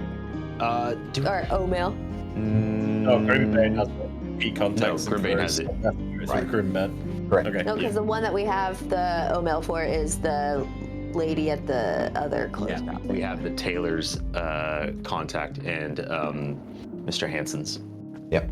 So, but yeah, no. So I go over some of the design elements for the new weapon that I would like to make out of fancy metal, at least the base of it. That you would like to make out of what? So I would like to use. So my intended purpose is to make a new dagger made out of either like one of these rare metals that are here. Sure. I don't know which one I want to use. I think I might go with mithril because it's close to home. Yeah, but what metals do you have in your inventory? Just the two new things, right? I don't have any of the metal. I would. So the thing is, I would just go source the raw material rather than destroying the hammer. Well, that's not an easy thing to do. You can't just go What, buy it sourcing here on Progentica. It's. I didn't expect to. Oh, okay. All right. I misunderstood Well- what you meant then. When you said source the raw material, you mean like look for it when you guys are on missions? There'd be. So I can't source any of these rare metals here. You haven't tried, so yeah. Like it's not find it on Zamazon. What did you call it? Zonima. Zonima, right? Yeah. There's also GC. You could try GC. No, you can't find it there. Because basically all that comes through to the Omega Corps. Another so- reason to contact the baker, seeing as he got us our last amount of materials. Yeah, the baker was the first time you ever found anybody who was able to provide some materials for us. That'd be a good starting point, Merrik. Yes, but I break down the design element of concept of what it is. So you're pretty sure that you can potentially blacksmith the idea of the shape of it. He would have to obviously use his tinkerer to craft My stuff. the mechanism where the bladed sheath that can be used you would be able to disconnect it. So the two of you working together could potentially craft something like that. There's also the potential that you ruin the materials in the attempt, but Yeah. More than likely, Merrik is gonna start with a non-fancy metal version because he needs to make sure that it works, and then you just. So- work it, but the most difficult thing, well, not most, but one other hurdle that you have is your apartment doesn't come with a smith built in. So you're gonna have to figure out where you guys can. He can do a lot of his tinkering without a smithy. Oh wow! Thank you for the follow. Arigato gozaimasu. Welcome in. There's a 40k painter if I've ever seen one. So you'll have to you'll have to find where you could potentially get access to a smith, and that could be something you could ask Grimbane about too. Yes. All So right. you It spend sounds the like you guys afternoon- have had your discussions amongst yourselves of, what you think, but you still need to get a bit more info from Grimbane before you make a final decision. So, was there anything else anybody wanted to do before they went and had their meeting with Grimbane? Okay. The afternoon rolls around, and you're standing in Grimbane's office, and he's looking at the missions with you, and he says, this is interesting. You're saying something. So normally this isn't something that happens very often, and I'm not saying it's a guaranteed thing. In fact, it would require some excellent negotiation skills on you guys' part. But if you notice, 2 of these missions are from the same Omega Corp micro-auger place. Does that normally happen, Mr. Grimbane? I mean, of course, if there's multiple missions that are out, absolutely, sure, there's going to be overlap when the Omega Corps have special missions that need to be done. In this instance, they're roughly the same time frame, but one of them, obviously the tomb exploration, the relic tomb, doesn't have really a necessary timetable. What I'm suggesting is you could potentially, if you chose to accept the second mission to Malboria, the Haunted Lighthouse, you might be able to negotiate with their fixer to get the other mission as well.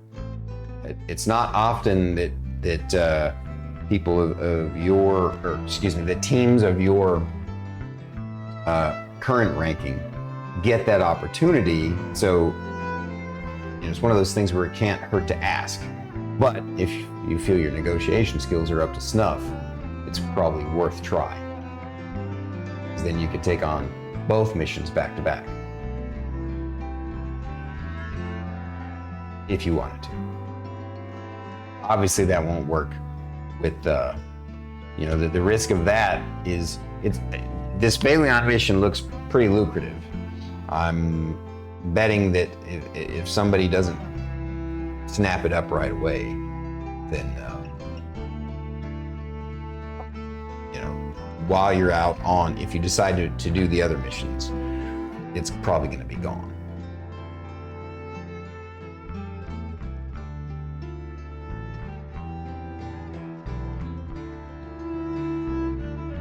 Why is everyone staring at me? You know why? I still think that we should go to Valion. You are very against it. I never said that. So, Grimbane, question for you.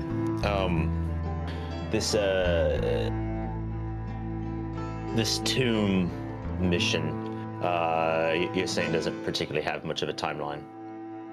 It is not one of those time sensitive. It is an exploratory mission. Indeed. Which means it's going to be attractive to pretty much a wide variety of realm runners. But that was going to be my next question: is how sought after would that one be? Because so the Valion mission is very straightforward, despite the fact that it's a mission of subterfuge. It's the one that you know the most about. The most intel is gathered on it, and it has the most straightforward objective, right? And so it's going to be an attractive option for realm running teams that are out there. I was lucky that I got, because of my contacts, a bit of a pre-run on these. They're going to go live on the exchange this evening, which is why I wanted to have a meeting with you all today. Help you decide what you want to do. The bottom line is that the Valion mission will probably be snapped. If you choose one of the other missions, the Valion mission will be snapped up while you're doing the others. But if you choose to do the Malboria mission, you could easily, potentially negotiate to also get the Relic Tomb mission back to back, which could be very lucrative for you. even if you don't find a lot of stuff, the pay for the relic tomb is pretty high. And strangely, so is the lighthouse mission. Apparently, this person that's gone missing is a very important son, so they're paying a lucrative amount.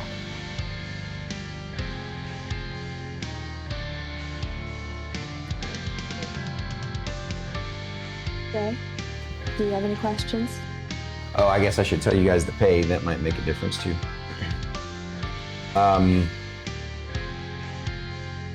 The pay for the Valion mission is 180,000 credits. There's no bonuses to that mission at all. The Malboria mission,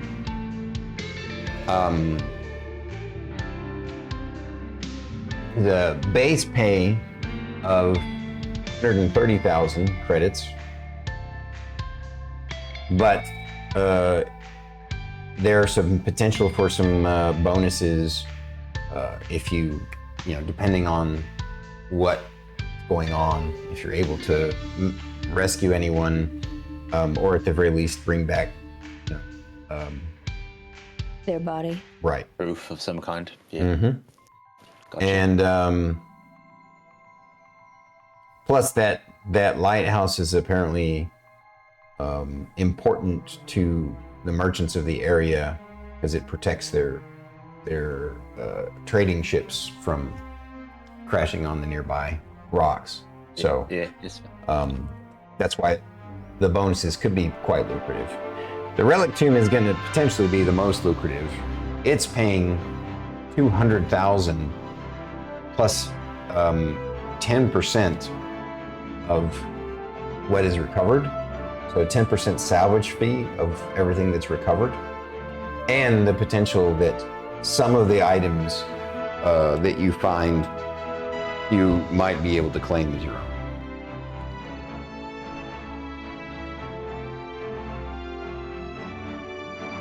Well.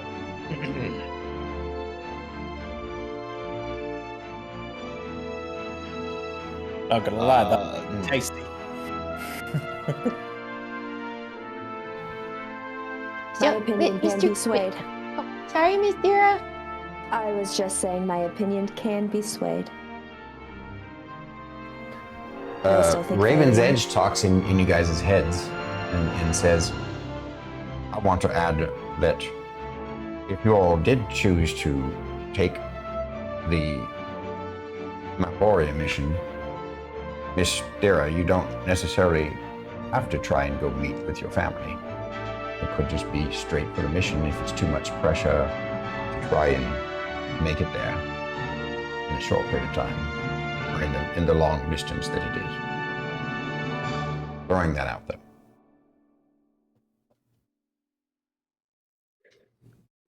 Mr. Greenbrain Shae has a question. Yes. So, is it recommended for any of these missions for us to hire another realm runner to go with us? That's going to be up to you. All of these are definitely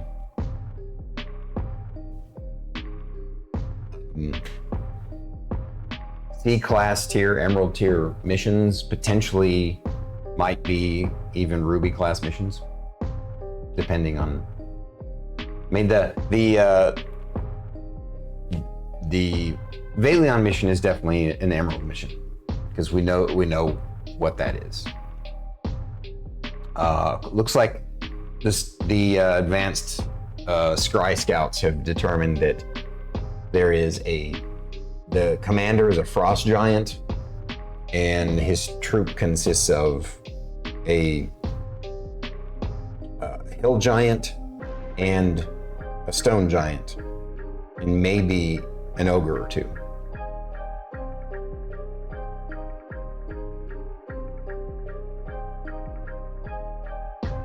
Would be nice to kick the snot out of some ogres. I'm sorry, what did you say, Mr. Sindri? I'm just saying it would be nice to kick the snot out of some ogres. And then Grimbane explains, of course, the reason why there's a kind of a variance on the lighthouse mission is because, I mean, it really could be nothing, but it could be, because it's Malboria, could be something dramatic. There could be a huge range of what it could be from minor threat to major threat. Same thing for the relic tomb. Yeah, I don't quite know what's in them. There's just not enough. I mean, that's really what the relic tomb mission is. Well, both missions. It's really to find out what we don't know. So we don't know what the lighthouse is haunted by? Not like a ghost or zombies or Well, the haunted part is really just sort of the legends surrounding the lighthouse. You know, you have the mission parameters as I dictated them to you. The only thing that we know is that the employee, the lighthouse keeper, has not responded back to queries from the employer for quite some time. When they sent an investigator, that person also never returned. It's been a couple of weeks since that person went. All right. If we were to take everything just as the papers are describing, going for the artifact seems like the best job out of the lot. That's Sindri saying that's the goodest option minus our feelings. But the stuff we can't talk about, obviously. Well, you can talk about it in your head, remember, with you can telepathically communicate. Everyone already knows that, so Yeah, fair enough. that's just Sindri saying that so everyone knows. Well, I have an idea. I thought. But Grimbane. Yes. In your expert opinion, how likely do you think it would be that we'd be able to snag the two back to back? As a betting man, what would you say? Well, I would say, again, it depends on your negotiation skills. So probably Understood. a 50-50. 50-50. Maybe more than that. Maybe 60-40 in your favor. I'll give you a fair assessment. So here's my thought. If we're able to talk with them, like right as it goes live, or perhaps right before. I don't know if they'd be upset about that. Are we allowed to just snag them once they go live, both of them? I mean, I take it we have to negotiate taking two. That's what we're getting at. So my thing is this: if they decline us in taking both of them, then we just flip a coin whether we go to the tomb or go to Valion. How's that? Grimbane says, I see what you're saying. You're saying that if they'll let you have both the Malboria and the tomb mission, then that's your option. That's what you'll do. We take them. But if they don't let you take both, then you guys will do the Valion mission. Or flip a coin between Valion and the tomb. Because both are quite lucrative in their own rights. Sindri. Not Sindri, BT. Oh, yeah.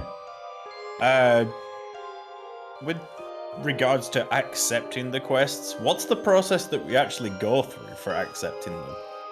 So far, Grimbane has been your kind of fixer, your broker, your, on your side of things. And so it's a matter of, he gets you in, he gets you what you want to choose, and then he reaches out to his contact to make the deal happen. In this instance, he would, on your behalf, contact the fixer that you choose, and set up the negotiation for you to do that. Okay. If you wanted to do that.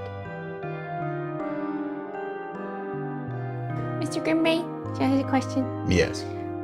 For the tomb mission, has there been any sort of mapping done of this tomb yet? looks like, according to the intel, the scavengers that found it only dug they only went a small distance in, and because it was such a lethal place, as far as potentially traps, and they weren't really descriptive of what it was that attacked them, but there was definitely monstrous threats of some kind there. So it sounds like we need to hire somebody who can find traps.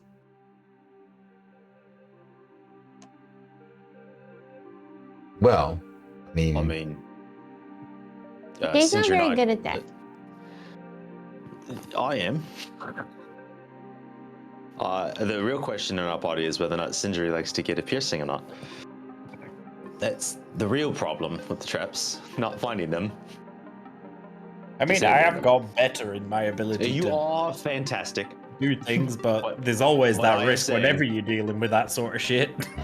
Now, more likely, we might want to, if take the tomb mission, possibly a scout who is apt at not only identifying hazards but also mapping it. Because if they're not asking for a map and we bring one back, I mean,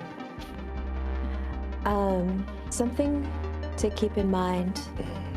I've never carved runes for anyone other than myself.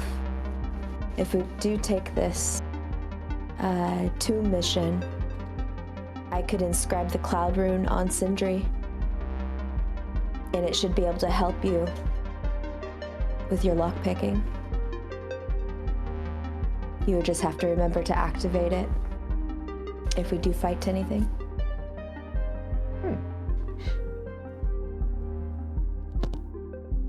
But that being said, do you guys do you like that idea? We try to shoot for both, and then if they say no, we flip a coin between the tomb and Valion, or is that fair? I'm not bothered either way, to be honest with you. Like I say, I'm happy to feel go like with I either feel one like of the y'all choices. really want to go to the tomb. I think you guys are all interested in that. That's just my feeling. No objections. Got it. So I guess then if we don't get both of them, we'll just take the tomb. Grimbane pipes in and says, well, perhaps you all should take a vote amongst yourselves. Shay is happy with any of the missions because Shay is not a big fan of anything giant. Shay is not a big fan of anything undead, and Shay likes exploring.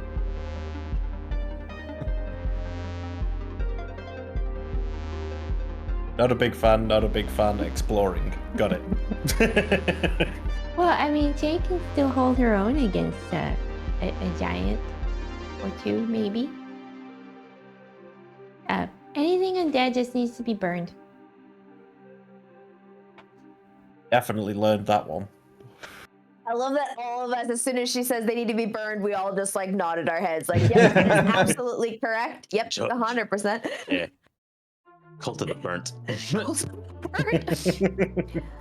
Well, That's funny. That reminds me, quick aside, today we were driving to our usual brunch place, Rosa's Tortillas, to get breakfast taco and this verde bowl, but that's beside the point. There was a car in front of us and they had a bumper sticker and it said Burn Cedar Park. And it's a logo for an exercise routine place, right? It worked. Yeah, it's a boot camp A place. boot camp workout place. But I'm thinking, Burn Cedar oh yeah, Park. I agree with that. Burn all the damn cedars in this fucking place. Anyway, go ahead. Sorry. Yeah. I could,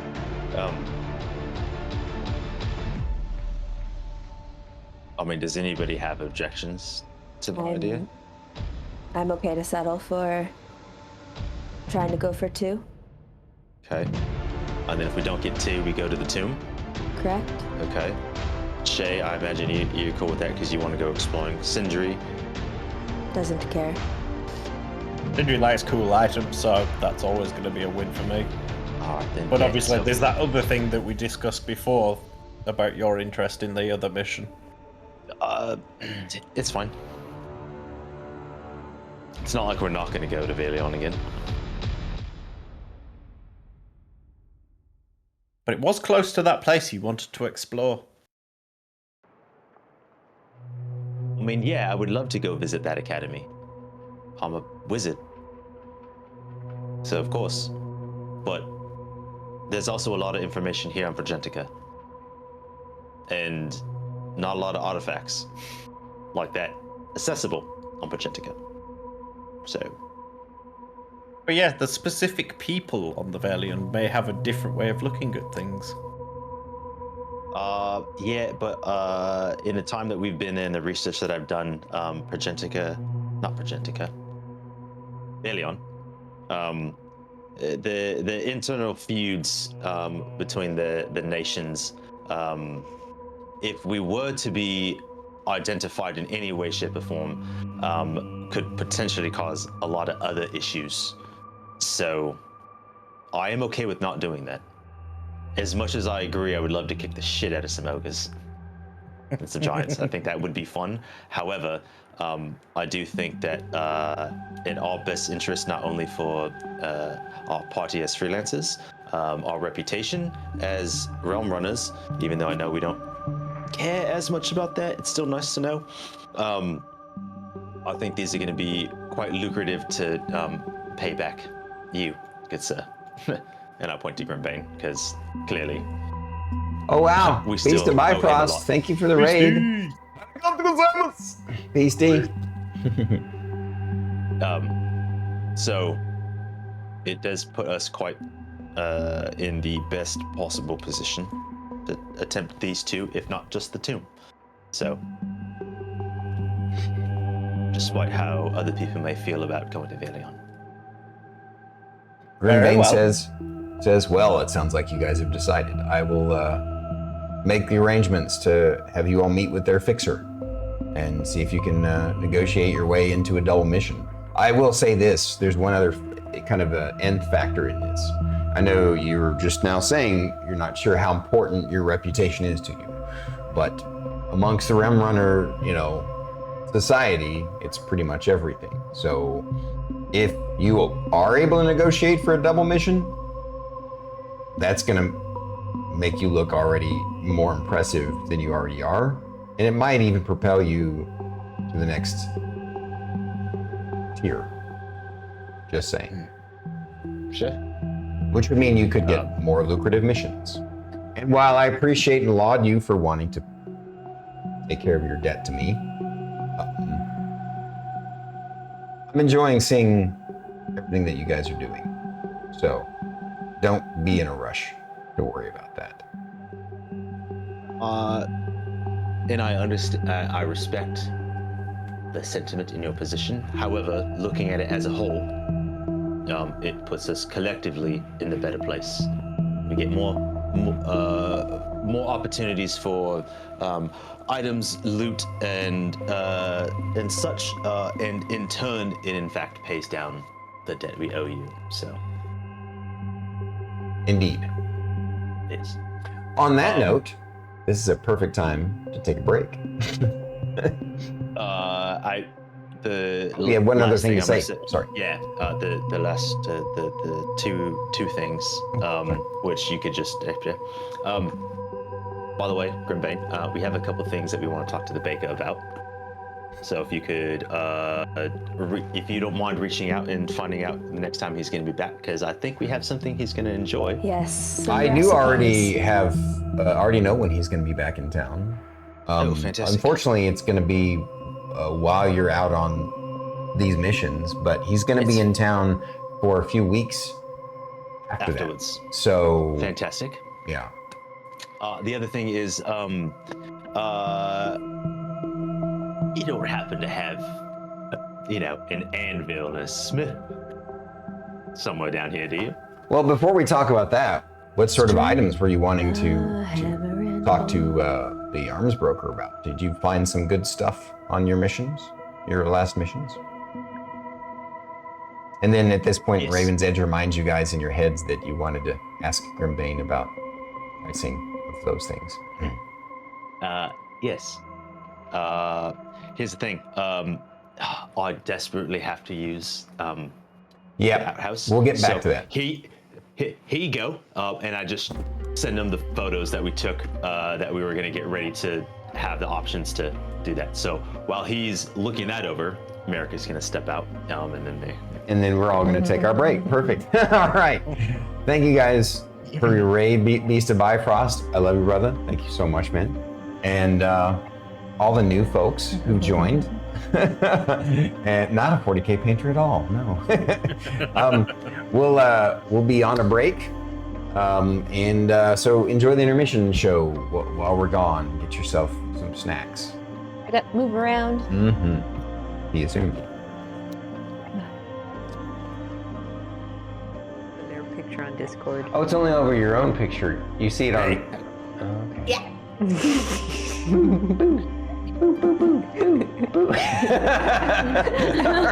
It's gone. This is the most unconventional D&D stream on Twitch. The mouse. How to distract the streamers? Mouse. Oh, he's like my perfect kind of weird. I really like him. I feel like he's the kind of person that would tell Guar it's okay to pee on the tree. And that feels very important to me for some reason.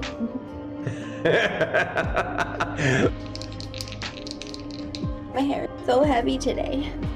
Well, you did wash it. It's full of water. I know. So stretch, right? Stretch, stretch, stretch, stretch. Oh. Fencers pose.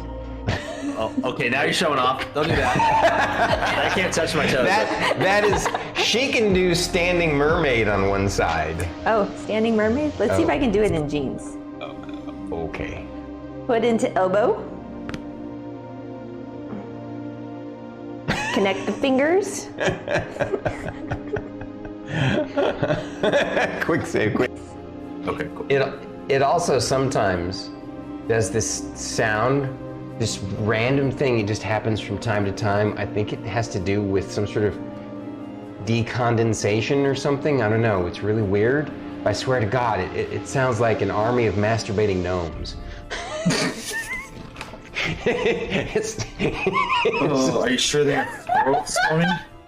What? Are you sure they're not masturbating squirrels? No, I'm pretty sure they're. I'm pretty sure they're no. You know, just the. It does. It's just this sound. It's this weird sound. But you've proven time and again that your eccentricities are beneficial to not only yourselves, but to the guild and to the land in general. So. We are so special that he pulled out the dictionary for us.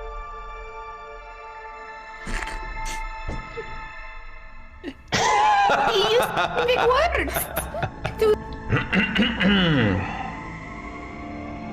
And the day had come. The party was ready to begin their fights in the arena against the number 2 ranked guild. Here they are, up against them. The name, the Loam Riders. Will they defeat them? Will they be beaten by them? And such it went. The battle began. It looked like it was fairly even, but it was not. Soon, 2 party members were down, and the cliffhanger had begun. And you guys are awesome. Fight me. Let's go. All right, we're going. I did it too. You did it too. Yeah. We're gonna go chat dance. Here we go. Oh, man. Kids like. To me, is this wonderful? Wait, that's not how you do it. How do you do it? I screwed it up. I can't. Oh yeah, it's this way. It's called the dab. You need to do it correctly. Oh. I'm still doing it wrong. Yeah. All right, I'll let you take it away there. It's StarKitty. You forgot to hit play. Okay. And we're gonna add cinnamon and a little The extra character, she wants pancakes now. Thank you. There's only one way I'll accept pancakes. Stormy's got to wear the outfit.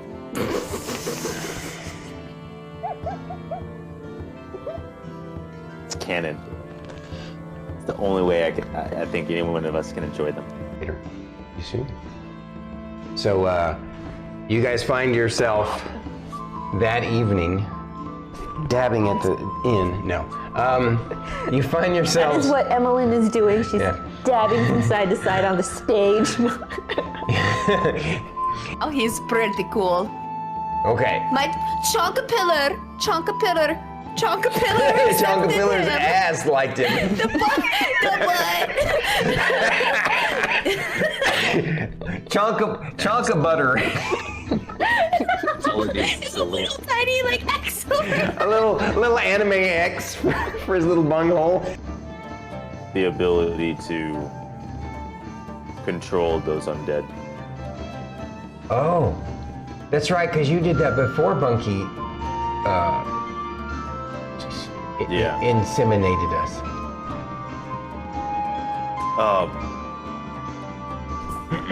Alright, and the Bob Ross moment Stop ended. eating my butt, freaking chair. And that deep-throated person over there, the one with the green hair, just kidding. We were going down ha-ha. Oh, I didn't mean like that deep. I meant like deep-sounding voice. Oops. Deep what? He's got a deep voice, guys. That's what I was trying to say. It's true. Yeah. Do you have a very deep voice? I know I do. It doesn't frustrate you because it's something you can focus your mind on and to help you.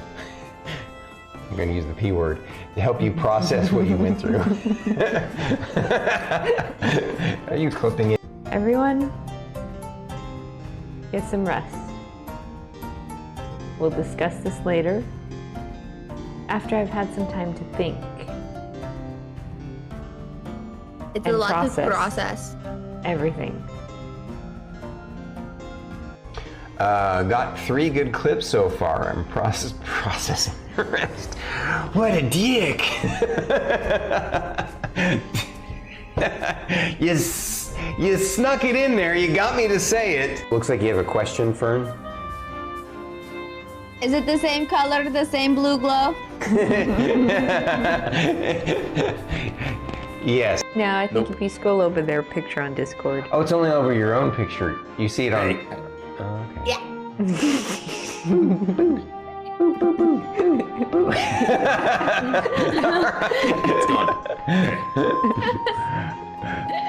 This is the most unconventional D&D stream on Twitch.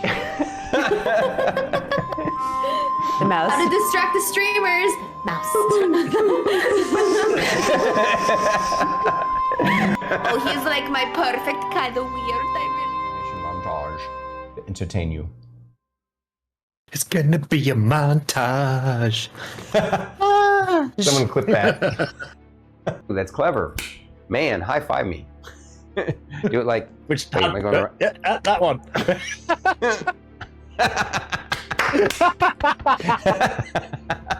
Dude, I'd like to say I was 100% not trying to remake that clip, but I genuinely had no freaking idea because this is a new scene. Someone clip that. All right. Fuck. Where I was like, wait, let me help you. Let me help you. Blessings of goo upon you. And he gives you guidance. It's an extra D4, right? I hope someone clips that. Yeah, I believe it's an extra D4 for guidance, correct? Yeah. Yeah. Also, thank you for the 50. I dropped the dice. All right, 18. Pick it up. Do the there. Are you doing the monkey toast thing? Did you guys see that? Yeah. We all saw that. I'm sure somebody's gonna clip it now. $5? No, it's just. Huh? That'll be $5. Thank you. No, just kidding. Has come in handy somewhat. I didn't know fighting would be this much fun. I'm looking forward to what happens next. P.S. Journal, why does Miss Thyra's sword call her Dommy Mommy? I'm not sure. I don't know what that means.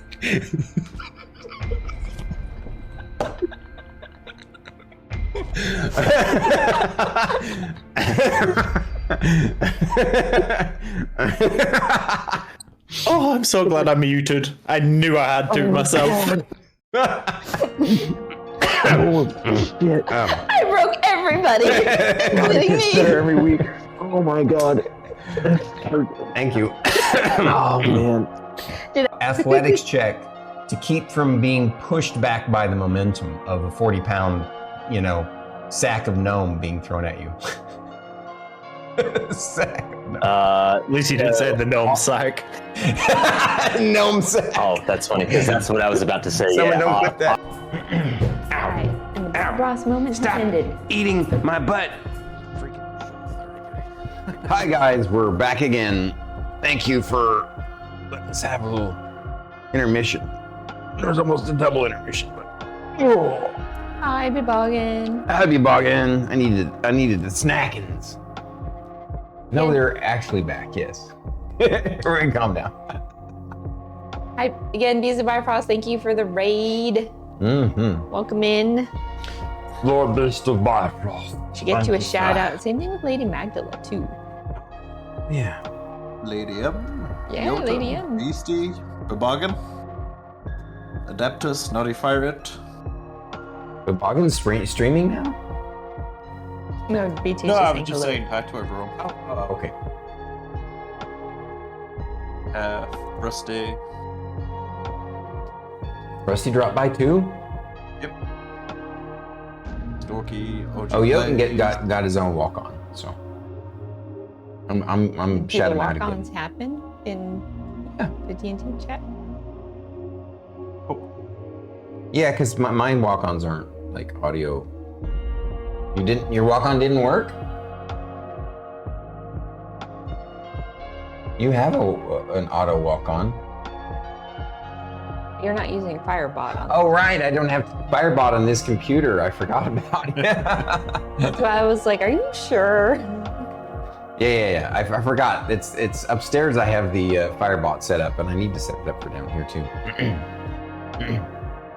So it didn't. It definitely didn't. So I'm glad that I shouted you out. You've seen your auto walk on before, right, Jotun? I think no, I can't. I'm like, it's straight up for Firebot, so there's no way for me to even bring it up. Yeah, It's I still have definitely to been stream there for a quick good few minute with times the most anyway. Random game names, so I have something when shout outs happen. What did you say, BT? I'm just saying it's definitely been there as Jotun's command, so. Yeah. It's okay, Beboggin. You can still have the shout out happen to say, no game, because, maybe there is a game titled No Game. And by the way, I disagree with you, Jotun. I don't think anybody with a small brain could be such a good DM, so I know you don't have a small brain. But Yes, I do totally agree that I forget shit all the time too, so it's... Ooh, Noddy. Noddy, what's Stalker like? I keep getting tempted by Stalker 2. So, I've not played the first one. I have feedback, second-hand feedback on that in front, and that is that Basislin picked it up, and he rage quit it because apparently, and even after he rage quit it, he looked it up online, and apparently this is now kind of hitting all the different forums related to Stalker 2, and that is that it towards the middle part of the game, the difficulty spike jumps up so much that people say it no longer is fun at that point. And there's some other factors that make it unfun, but it doesn't even, they say at that point it doesn't even feel like the original game at all, like the first one, and which is what he kind of experienced. And apparently, the reason for it is understandable, and that's that, you know, they kind of had to rush it out, even though it's been in development for many years.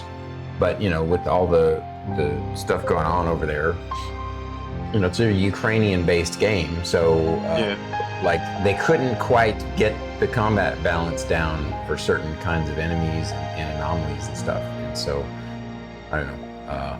I might sign up to Game Pass then to try it out and see what it's like. I mean, if it's free, yeah. But basically, what Basislin recommended was wait until they've patched it more before you spend money on it, or get it on a sale of some kind, or free in your instance. Jotun has a smooth brain, no ridges or lumps or valleys or Smooth bumps. giant All marble like a ideas bowling ball. If you say so, buddy. Slide right off, like a water slide. Depends if his artist drew some ridges in his brain. Ah, my neck. Welcome back, guys. My back. Did you enjoy your snackings? What did you guys have? What are we giggling of? Something broke her. No, we're not repeating that. We're not repeating what she I want just to said. know. No, you don't. Oh, Trust I me, don't? you don't. I'll take your word for it, buddy. Is it against toss? Huh? She wouldn't say anything that would break toss. No. She might push the envelope a little bit. Yeah. Come on. Yeah, showing off my knees on stream. Ew! She doesn't push the envelope. Such a dirty she licks the girl, stamp and showing slaps knees. it on.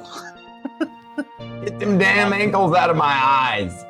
Often when I pick her up from work and I'm coming home, she'll be like out on the corner and she'll try to like ankle. I'm on the phone. I'm like, oh, hang on. There's this bitch trying to flag me down. Hang on. I hang up and then she gets in the car. There's so many times that like as like I'm driving How home, can you like see your ankle? a lot of times when I'm like on the way home, we're talking. And as I'm pulling into the driveway and I see her, it's like, oh, hang on, I just got home. I need to go say hi to my wife. And so we pretend we're like talking to like our affair partners. We've done It's like, hang on, there's this. Driveway, I gotta go. Yeah. Talk to you later. Yeah. Okay. Bye. Wait 1 how's second. The it boo's going? growling for my attention. Oh. It's like Druid. But yeah. Anyway, it's sweet. Yes.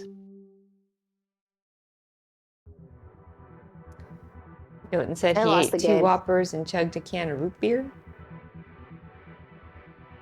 Can't stand canned root beer for some reason. Like I've always found it to be way too raw and bitter. But my God, A&W root beer in a frosty mug. It's so like liquid gold. It's so good. It's like drinking. Druid's not a fan of root beer. Carbonated chocolate. It's so good. Druid does not like root beer. She's like, have you even had A&W root beer in a frosty mug before? Yes. Draft? Not from a can? Yes. Okay. I mean, if you Yes. don't like root beer, you don't like root beer. You know, we can't all like the same thing. So, Yeah, root beer is not my favorite. yeah. Like I No, said, I from a got- can, I can't stand root beer from a can. But Yeah, I got shamed and bullied into trying it. What? Yeah, they were really mean about it. I tried it and I cried and I didn't like it. Do you have a favorite Yeah. soda? No, she's not paper trained, dude. Pop. You know, No. I'm actually really not a big fan of soda anymore. yeah, ditto. Like we don't buy or drink it at all. I haven't had a soda in years. Tea, soda. That's 2 things. I drink them all the fucking time. Dr. Pepper was my favorite before I stopped drinking it. Yeah. Yep. Iron Brew. All the way. Well, Lady Magdala's not a big fan of root beer either. yeah. I mean, it's definitely one of those flavors that you know, it's very Quite like it, divisive. but it's very rare you could get it over here. Really? And it's I not don't something like I'd be free willing soda. to pay the prices that they want to stick on top of things because it's imported. Mm-hmm. No. Makes sense. I'm not buying a fine bottle of whiskey. It's a fucking bottle of root beer. Right. All right. like grape. So we're all back. Let's get back into it. Thank you guys for sticking around for the intermission and for sticking around for the show. We'll see you at the end. Don't you dare start growling at me because you dropped your freaking pig's ear. Literally dropped it out of his bed. That's what he was growling at me before. And he just looked at me and did a get out of your bed and get it. Lazy dog. You spoil him too much. Spoiled rotten. He can't even I get didn't up. give it him. I got up, walked over, saw what he was growling at, and went, "You can reach," and sat back down. My bird, if she doesn't open up the pistachio right away, she'll like shake it and like at me and to open it. Yeah, either that or she'll like, and then it won't just drop it, but it'll be like she'll literally throw it to the ground. It's pretty funny. And then be very, very mad. Yeah. Noises! Yep. Alright. Yeah. So you're in the middle of a conversation with Grimbane. I think the last part of it was that you had basically said arrange for a negotiation with their fixer. Oh, he also sent him pictures of the stuff. Yeah. Sent him the rod and the hammer as idea for a we were prison, going to and discuss then ask that. for a smith. Yeah. Yeah. So he looks at and he says, the rod looks like mithrite. Yes. It's a pat keeper rod. So it's magical as well. Warlocks. Yeah. Interesting. It's So- it's relatively equivalent in its magical properties as my spell focus. Slight boost. I would say that for if you were to try and get on one of the black markets for this, you could get 20 to 30,000. It's possible that the arms master, the baker, might be interested in it, depending on its enchantment. It's one of those. It's not like a rare sought after item other than the metal, but because it's magically infused and that type of metal, you could also potentially negotiate with a whatever rival Omega Corp. You didn't get this from during the mission, whatever mission it was. If you want to try and potentially sell it to one of their brokers, you could potentially. It might be roughly the same amount of money you'd get on the black market, maybe a little more. Question, Grimbane. Yes. Do you happen to know any famous warlocks from the realm running community? Because they also might be interested. No, any of the warlocks that I would know, I either really pissed off one day, in the past, or they're so advanced that this would be a trinket to them. Fair enough. I just figured I'd ask. No, it's definitely, it doesn't hurt to ask. The hammer, on the other hand, is very interesting. I think it's How did you get them to give you this? This should have been taken by the Omega Corp that you took the mission from. They would have wanted it immediately. How did you pull that off? They didn't tell you. Oh, I don't get all of the details of your missions after the fact. I get the report that's basically you succeeded in your mission and they paid you. And what happened? They, instead of using their minds and their eyeballs, they assumed the worst. And when we returned back from our mission after the other team was slaughtered, They came armed, prepared to kill us. They definitely did overreact there. I can see why you would have been upset about that. So, considering we faced the Deathstalker, or at least saw him, yeah. So they felt it was fitting to allow us to keep it. We didn't quite give them a choice either. Yeah. Add a character, you identified the hammer, right? Yes. Yeah. He was getting. +2. Yeah, he was getting there. I double checked it. Okay, right. So, what's its? Grimбane asks, what's the magic level of this hammer? It's like a second level. +2. Yeah, +2. Adamantine. Yeah. Adamantine. Right. Second level. No, it's Second obvious that level, it's adamant. It is the adamant. So, And to be fair, the photo might not do it justice in its size. And Merrik is like it's about this big, or whatever it is. He's gonna approximate. It's like this big. because of the volume of the metal that it would take to craft such an item, it's going to jump up its value significantly. The fact that it's also that heavily enchanted. Like I said, I'm really shocked that the Omega Corps let it go. They must have really wanted to endear themselves to you for some reason. Or yeah, they were. To be fair, in hindsight, they were quite generous. Apparently, the dragon wants to chat with us. What? Yeah, they're the leader, The CEO. the Green Dragon friend. Mr. What's his name again? Marbird wants to have a meeting with you? Yes. Him. I believe the words were T.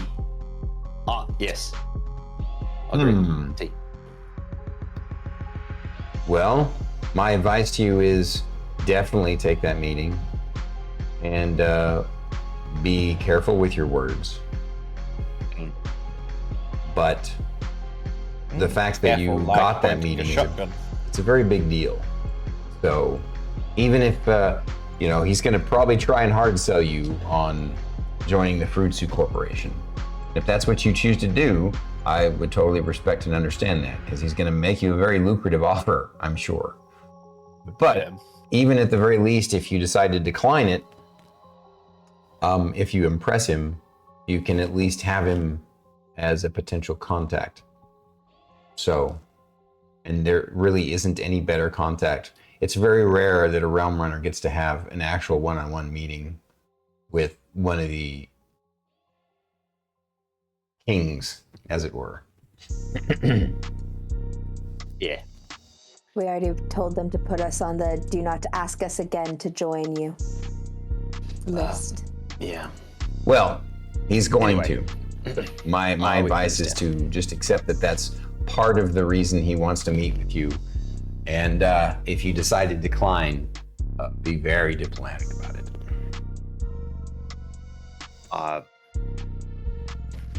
Understood. And I would love to so that's hear what how we've it got. goes. Definitely, I would I'll tell you all about it. make sure that you don't bring my name up. It's probably better for your meeting if you don't. I mean, I don't exactly have the best of reputations. They tolerate me because of the things that I do for the Realm Runner community, but No, understand. I'm sure he already knows. So no, he absolutely knows that I'm you guys' primary, contact and fixer. But out of respect for your request, we will not bring you up unless he brings you up himself. You never gave us a price point on the hammer.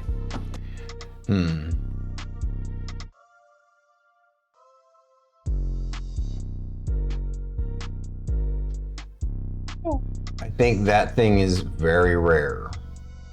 So you're looking at somewhere in the neighborhood of, depending on your negotiation skills and how badly the collector, party wants it, 300 to 500,000. Yeah. Damn.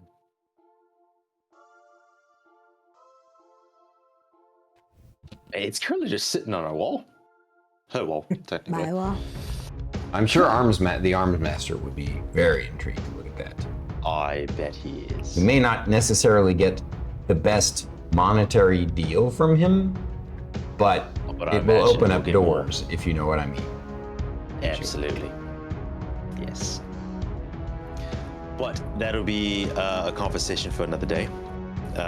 While this conversation is going on, you guys are chatting with him. Milo has jumped down from your little harness, because sometimes he lets himself out, and he's over there sniffing on Grimbane's boot, and then he's like rubbing on him. Does Mr. Grimbane react to Milo's wings? Because I don't think Milo has ever been down around him. He looks down and goes, "That's an awfully strange-looking cat you have." He seems to have taken a shine to me. Mr. Grimbane has a Just don't question. piss him off.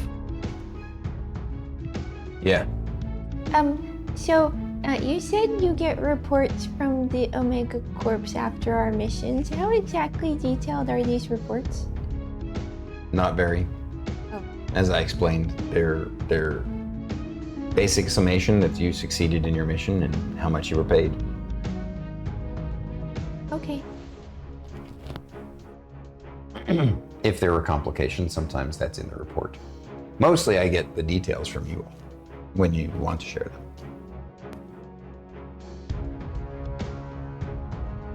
Milo, come back. Right.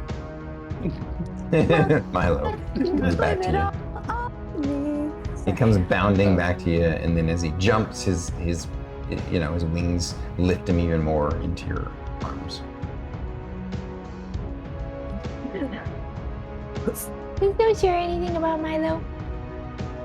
Remains Hey, like, Mouse. Are you wearing your cloak? Hmm? Are you wearing your cloak? Absolutely, we left the house. Okay, just checking.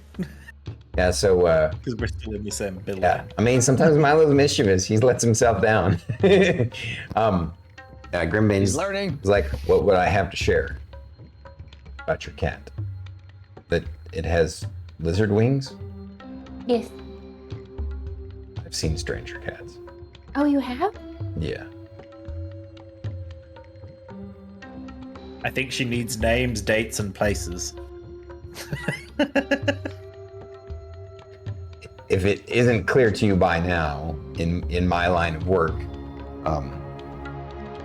keeping people's secrets is imperative to the functioning of our relationship. So, Humor definitely isn't, though. I didn't hear what you said. Did you say humor definitely? Humor isn't? definitely isn't, though. He shrugged. All I can say is Shae was just told to kind of keep Milo away from the normies. Grimbane's not a normie. So, please don't tell any of the normies about Milo. Your secret is safe with me. Thank you. You get the sense that he doesn't understand what the issue is. I'll look at Grimbane and just give him like a right. yeah. Get. All right. Well. I take it you don't have a smith downstairs. No, I don't. Yeah, But okay, cool. of course, I know a guy. Real quick, Sindri. Yeah? Yeah, your buddies over at the Beltome Society, the Enchanters. Did they? I can't remember. Did they have a smith place? Because I mean, if you're making enchanted items and gear, you'd imagine they'd have some people that would craft the They base did. items. They did. That's what I thought. Yeah. This is out of character, obviously. I'm saying that for Sindri, because Sindri can tell him. And Merrik would remember that. Yeah. But maybe he was a little too distracted because he's like, I know you're not. I'm not here for me. I'm here for him. Mm-hmm. Right. But yes, Merrik. Your logic is on point. They do have one there. I know sometimes my logic is undeniable. As is your ego. It's pronounced. To be fair, his ego is probably as gaudy as those rings. I went from the gold trimmed coat wearing. Nope. Come on, man. What you got? Oh, no. I Bring me had down to to listen your level and to kiss me. so much shit about anima. It's ridiculous. Mate, you said you weren't interested, and that's fine. I respect that. However, sometimes I think there's some really interesting ideas that we could probably work off of. The spellcrafting side's fine. Yeah. But when you're criticizing that it's not realistic as their magic sources and stuff like that, really? Oh, well, I mean, come on, man. If you watch the show, my magic comes from a dragon. And I don't have a fucking clue how I got that. I awoke from a dream with it. That's pretty freaking ridiculous. It is. It absolutely is. However, I don't bug you when you critique their those crafting shows, fucker. Well, it's those crafting shows that are gonna help make your fucking dagger. So what? You know what, Grimbane? Give us a second. We're just gonna like a couple of bickering, like a couple, just like a bickering couple. Right. Jay's just kind of standing there going, Why are you still growling at me? They're always embarrassing me, is what they're thinking. Sorry you had to see that, Grimbane. We normally keep our squabbles to ourselves. And just look at Sindri and give him on. Yeah, look at Sindri and give him like a cheeky wink and a smile, like, that was fun. Grimbane says, I'll have that meeting arranged, could be this evening, because, we're on a bit of a timetable, so be ready, keep your schedule open this evening for a meeting with their negotiation team. Excellent. And then I would say the only other thing that I have on the docket is technically, since I leveled up, I haven't added any other new spells except for the 2. Would the Spell Tome Society allow me access to their spells, or I have to have all 3 items, all 3 conditions met first? Yeah, no, so they give you some minor access to some areas and stuff. Just the same thing with him until he's actually completed what he needs to as well. Just minor access. You can get access to the smithy for the dagger. Okay. Because they do want you to experiment with enchanting items, And as far as they have a section of their library that's reserved for, trainees and/or what's it called when you're a potential initiates that you're not an official member yet, so you can't get access to the good stuff yet. But an interesting thought comes to mind, Merrik. Yeah. Going off the society. Yes. Now, obviously, we're not going to give them the hammer or the rod because that's too much money as far as I'm concerned. They're not just having that. But we could ask them if they want to buy it. Grimbane says, the rod may be worth a lot, but it definitely would meet their requirements. I would not give the hammer to them, to either organization, no matter what they wanted. But I think that if you might consider the rod, I think they would be overjoyed to get that to meet the requirements. Well, that would be a group decision. Yep, absolutely.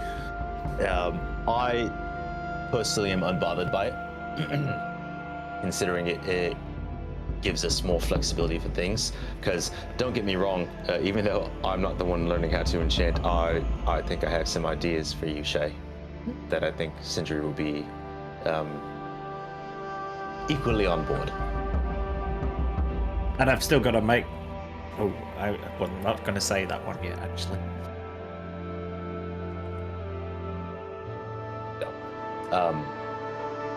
So anyone else has any Grimbane objections? Yes. asks, Thyra, if you don't mind my asking, I've noticed one thing that they did share in the reports that it looks as if you've taken on a new profession. Correct. Correct. That's interesting and rare. For my own curiosity, and you don't have to offer any info if you don't want to, but would you be willing to share with me about that shift? Paladin. Out of character, I didn't hear you. What? Paladin. No. No, I mean, like, you know, what facilitated you taking on this secondary profession? What inspired you to do so? I'm just curious. Again, if it's too personal, tell me it's too personal. I'm only asking for my own sake, as someone who's been in this industry a long time, and you don't see that very often. It is personal. Fair enough. Well, if you need me to get you connected to some resources regarding your new profession, let me know. Shae was the one that was inquiring about connections. Rangers, is there a ranger school or anything like that? Yeah, I think there is the thing is, any of the ranger schools that are available are gonna be a little bit below your current capabilities. Oh. Still though, I have some contacts of some of the maybe some retired advanced scouts that might be worth talking to. Yes, please. All right, I'll reach out to my contacts and find out if they'd be willing to take on any new proteges, and then get back to you. Just remind me in a couple of weeks, okay? Okay. She starts typing out something now. Make sure you set the O-mail so that it goes on a timer. Oh, she's setting it up to send the same email every day. All right. Every day immediately or in a couple of weeks? In a couple of weeks. Oh, okay, all right. I'd like to add that since I got tagged in each one of those emails, thanks to Merrik, Sindri's been setting up a box where it all gets filtered to one side, and once a month he just forwards it to Merrik. So he just gets a dump of all of them from the month in one hit. It's funny, every time I glance over at BT, he's got that mirror behind him. It's not really behind him because it's the green screen picture, but for some reason I keep thinking he's wearing a hat. like a little mini top hat. That's it. That's funny. Oh, I can make PNG hats. Thanks, Stormy. But the funny thing is, what you all don't realize is, well, Sindri doesn't realize, is I BCC Merrik on all the mail that I send out. So now he's getting them twice. Oh yeah. And Thyra's has just like 99 plus notifications in her Just O-mail all account. unread. All unread. Set to all delete. Muted. Muted. But no, they just keep stacking up, and then every once in a while she throws it at like Merrik or Sindri, and it's just like. Ugh. If that's the case, Sindri would have 100% set up filters. So it's easy for us two to go through. Yeah. Okay. Then a question for you, Stormy. If the guild song only lets me go to a certain point, at what level would I not be able to pick a spell? You're gonna be able to get from their library 3rd level spells and below. Cool. From their limited, newbie library. Gotcha. Okay. I'll see if they have anything I'm interested in. Yeah. Before we go to the meeting, and that will conclude my day mostly. Okay. Before the end of the day, after the meeting, Sindri will bring up to the group about using that rod, seen as it's not an exceptionally high monetary value on it.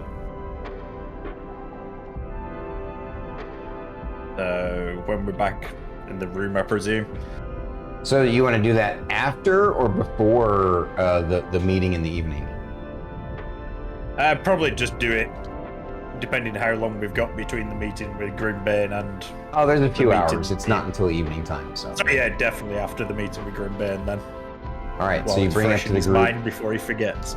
Yeah, after you guys leave Grimbane, if everybody's done with Grimbane, is there no more questions or... Okay. When you're done, you head back to your condo and have a meeting about the, Sindri wants to bring up to everybody about the... Stop touching my screen. I don't like fingerprints on the monitor. God damn it. So now I dread to think I'm just what like Druid's Fate. monitor looks Totally. like, just handprints. No, there's coffee stains. Really? Fucking hell. Wait, what did she say? Coffee stains on her monitor. She has coffee stains on her monitor? Yeah. I think every guy dropped my out coffee here a in the few audience times. just was like cringing at that. It's my desk. We're still cringing at it. So I'm touching it. I wouldn't want to touch it. It would corrode on my hand. Go ahead, BT. So about the point about the rod that I brought up in Grimbane's office. Yeah. So as the party's not gonna miss out on the money, how about if I take that and I'll just stick 30 grand towards our debt? And that way we're still getting the money for it, and I'm obviously getting something for the quest. How do we feel about that? Are you asking everybody? Everybody. Oh, honestly, if you just would have put the money towards the debt, I wouldn't have arguably noticed, per se. I didn't expect anything like that. So that makes The you way feel better Sindri's about it. been with his money, it's been pretty much for the group throughout, so I feel that's the way he'd do it, I think. Oh, that's fair. The way that makes sense to me, anyway. If that makes you happy, mate. It works for me. He Okay. doesn't care. Very well, that's what I'll do then. All and I right. will email them and let them know that I have an item that could be of their interest. Get her done. All right. So I will. So they, of course, want to, meet with you as soon as you're ready and able. So.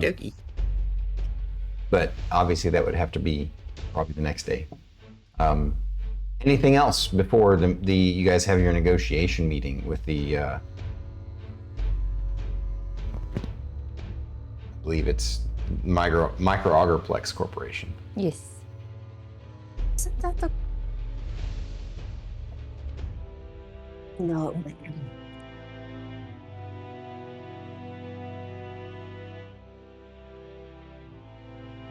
Yes, I'm ready. Yeah. If everybody else is ready. Gotcha. All right.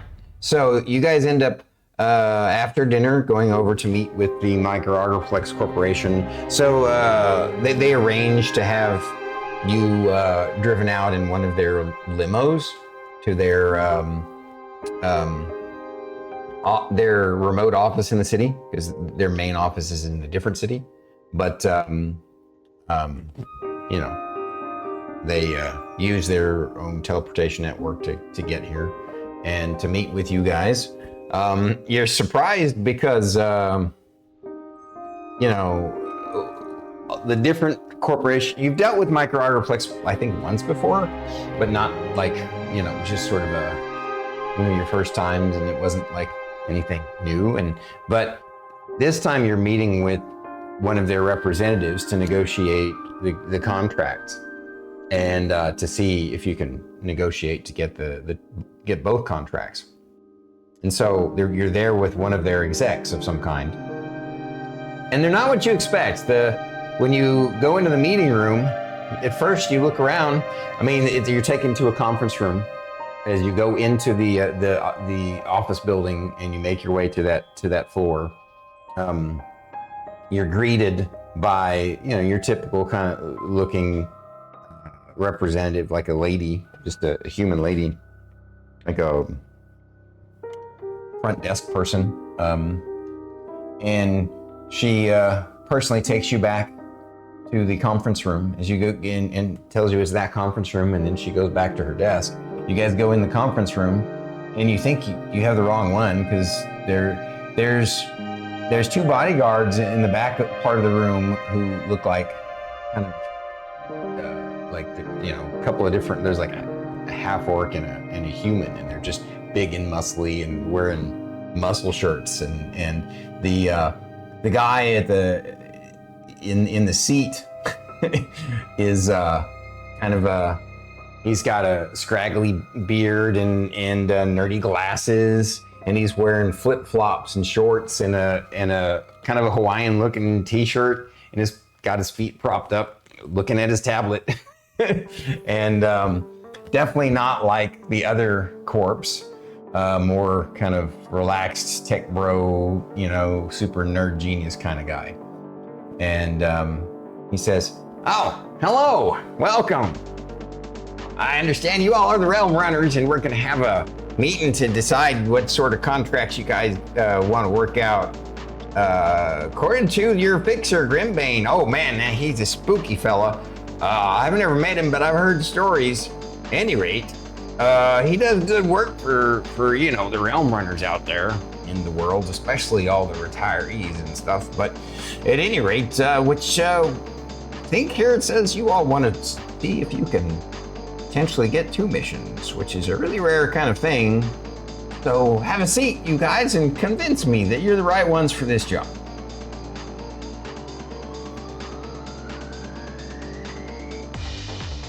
Jade's fixated on his shoes. She's like, what kind of shoes are those? He says, "Oh man, I forgot to put my feet down. How rude of me." He puts his feet down.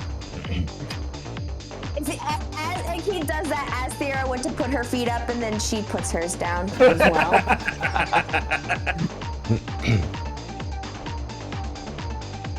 Wow. So you all take seats around the table. You sit across from each other, you know, who sits next to who, and who sits across, you know, like who's like.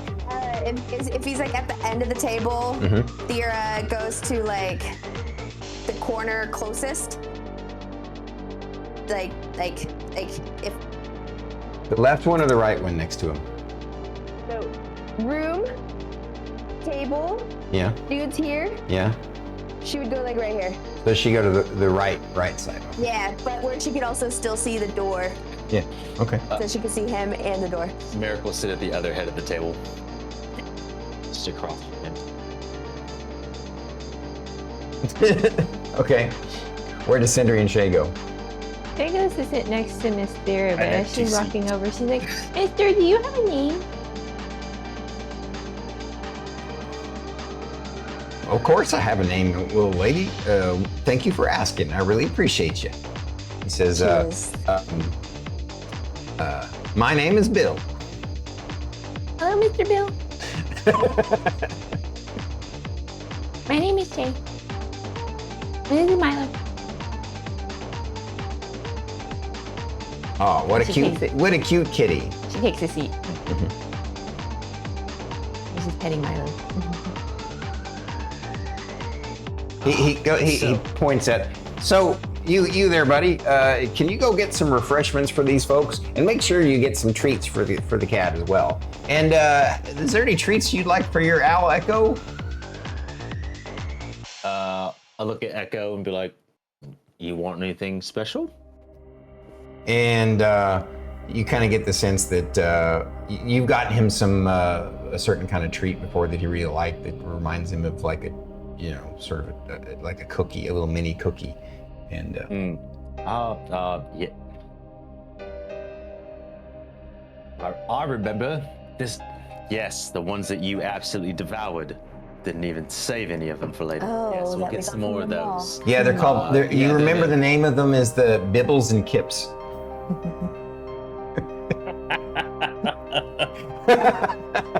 Write that down. I'm sure it's not Hootios. Cheerios. You were so lucky that I was already like interlocking my hands. Yeah. Or do you want Hootios? And so he says that to the guy, and he says, yeah, make sure you get it done. And the guy's like, yes, sir. And he leaves, and Aren't you lucky, man? And then I'll just, like, at this point, I'm just gonna be like, Echo, just grab him, and I'm just gonna set him on the table. Like, and I'm just gonna let him roam. he roams over right across the table where she's petting Milo, and and they start kind of play fighting at the edge of the table with each other. At some point, he comes up and he's trying to preen feathers that don't exist. His confusion, like.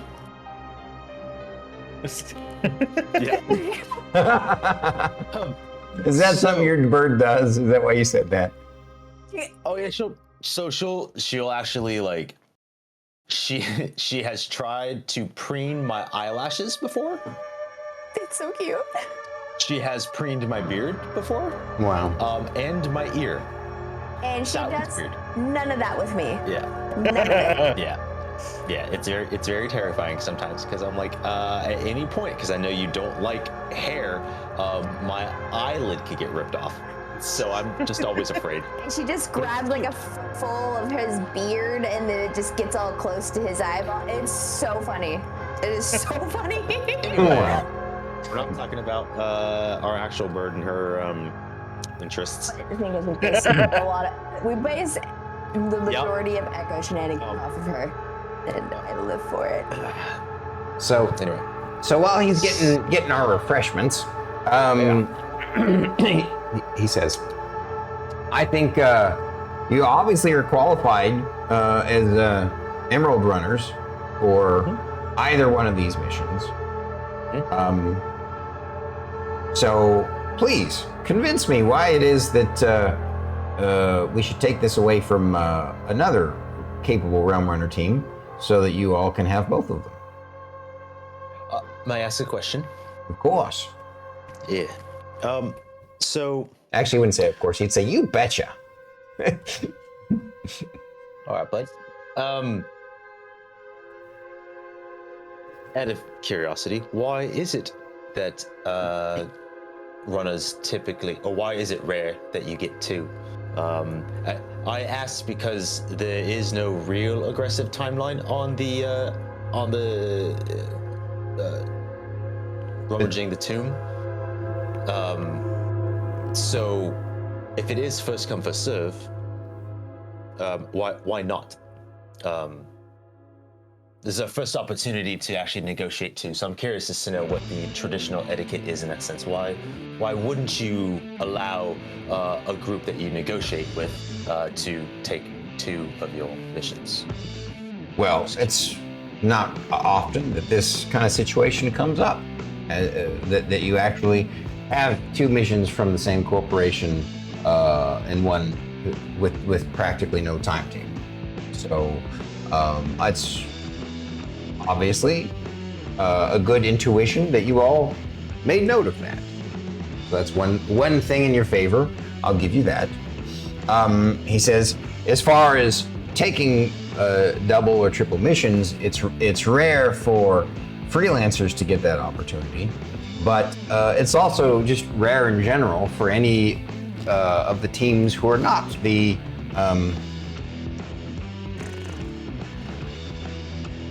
Alpha Beta team. Yeah, the Alpha Beta teams of the Omega Corps to get those, because they get the choicest missions, of course, typically the more difficult ones, but they get to make they get to pick and choose, especially when they're sponsored by a particular organization. Sindri, or is this BT? No, this is Sindri. Well, in a way to sell ourselves as something, we've never failed any of our missions, but the main thing about that is on our last mission that we still got everything done. We still walked away from the Deathstalker. He makes a note on his little tablet. At first he starts looking. Let me confirm. Okay. That's definitely a check mark in your favor. We have a meeting with the... Well, yeah, I know. Merrik says this loud enough for him to hear, but not directly at him. Mm-hmm. Because I hear Thyra starting. It's like, I know that. Oh, I can't remember the dragon's name. I can't remember his name. Mr. Marburg. What is it? The dragon's name is Mr. Marburg. Marburg. I want to say Marlboro, and I know it's wrong. No. So Marburg. Little bit of trivia. I named all of the Omega Corp dragons after the deadliest diseases in the world, and Marburg actually is the worst of all four of the strains. Interesting. I didn't know that until I did the research. So, but yeah. Anyway, Go ahead. Yes, Thyra, I do know that Mr. Marburg wants to have tea with us, but before we talk about that, roll me perception checks, everybody.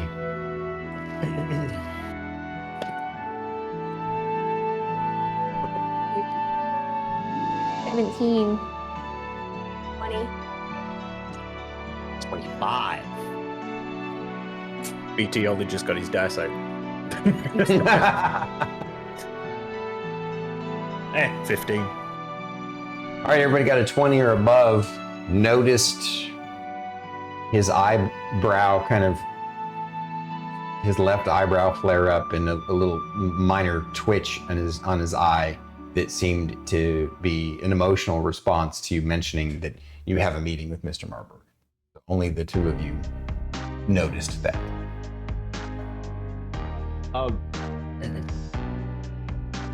Another question for you, Bill. In your experience... Did you say Phil or Bill? Bill. Okay. I did Sorry. say Bill. It sounded like Phil to me. Sorry, go ahead. No, you're good. So, Bill, another question for you.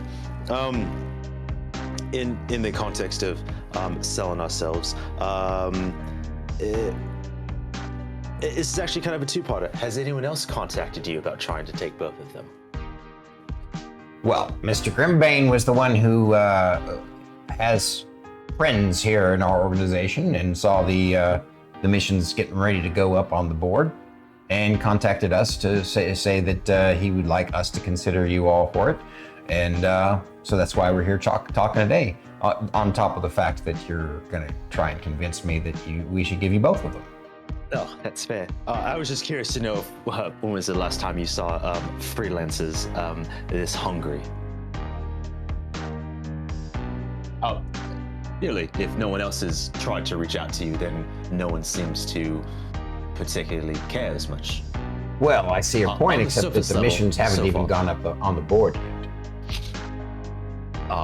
Then it pays to have friends in high places, doesn't it?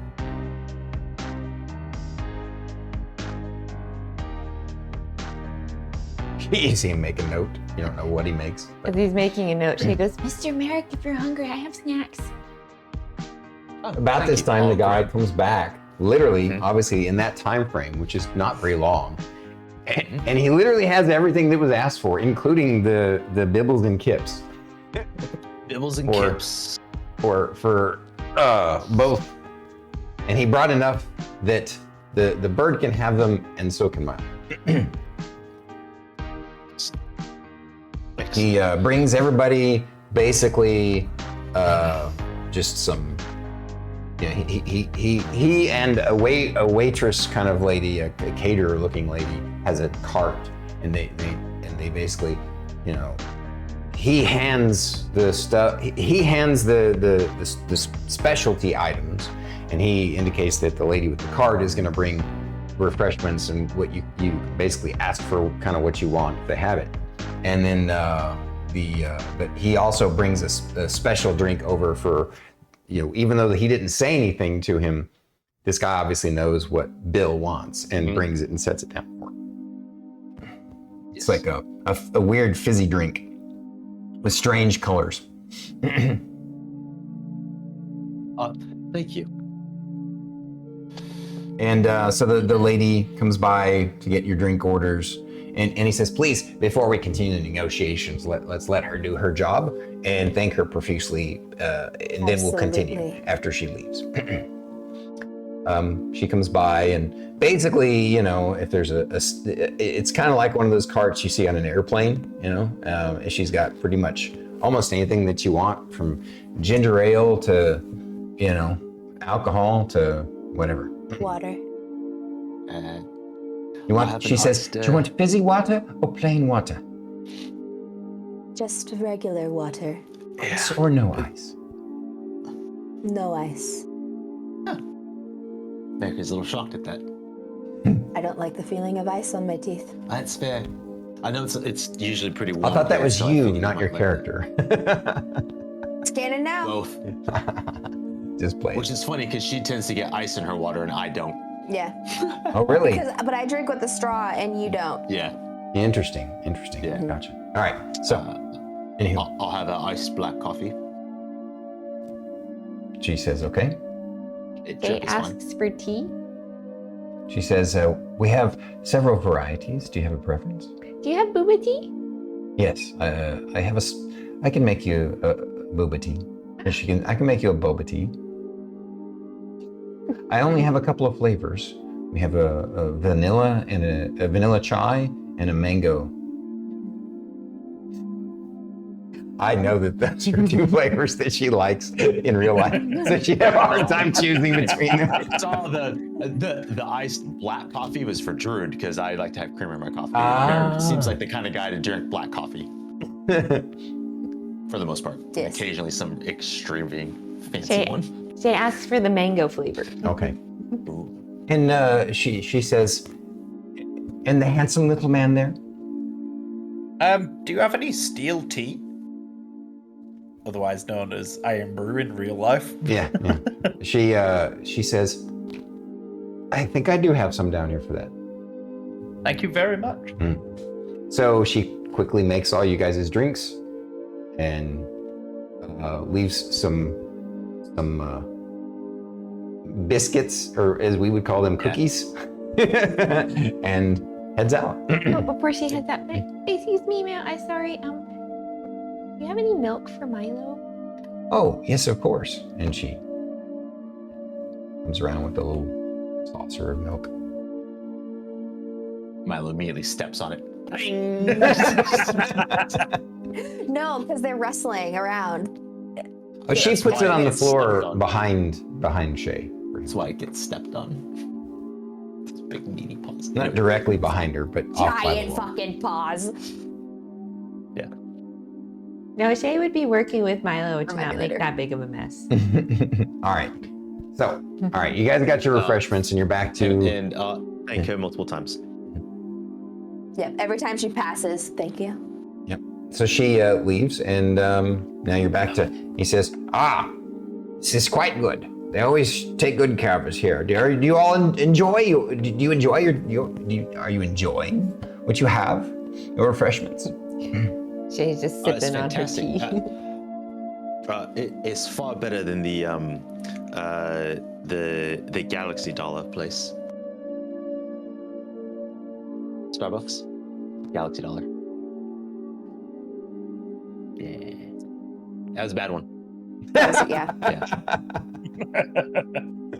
Anyway, that one made me feel things I was not expecting to feel this session. Yeah. And it was utter rage, utter That's why I don't like it. profuse. it made me think of prefer this. a dollar store coffee. I know. It was the first thing that popped in. I never said it was good. Okay. Honestly, I think it was both. It was bad, but it was also good in that, like I said, it evokes this idea of like the most base level cheap ass coffee you could possibly get. Anyway, Never mind. I'm not saying that Starbucks is that. I'm just saying that It invokes that. Yeah. It's far better than that. Galaxy Dollar. I love it. All right. Anyway, so you guys, he says, well, before we negotiate for this contract, I have to ask because that's part of my job. I see here you've made notes many times. It looks like our recruitment team has tried to contact you all several times. But you've made it quite clear that right now you want to stay as freelancers. Please let me check mark this off my list. Do you want to be sponsored in any way by the Micro-Agriplex Corporation at this time or not? At this time, we are still fielding our options. Understand. Check mark is very visibly like. Yeah. I will say that if you did decide that you wanted to enter into some sort of partnership with us, it would obviously go a long way towards this negotiation. But I won't hold it against you. Please continue. How about we do this? I would like to hear from each of you individually one thing that you think qualifies you all. You all told me a few things, and I've made my notes. But I want to hear from each of you, and I want to hear what you think would be a reason why we should offer you both of these contracts. Because it's a lucrative offer, and there are lots of Realm Runners teams out there who are hungry too. Maybe not quite as. You all seem to do a lot of missions back to back, which does show that you all are very motivated. I don't know why I'm going into a British accent there, because this guy's supposed to be like super nerd. All right, so who wants to go first?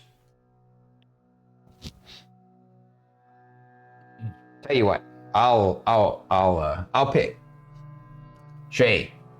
That's your name, right? You're Shae, you're Thyra, you're Merrik, and you're Sindri. And you're Mr. Bill. Right.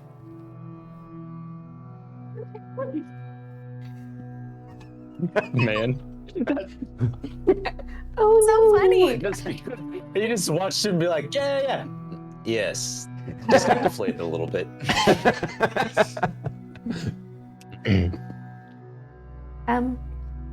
So you're asking Shae first? Yes. Hit me with your best argument.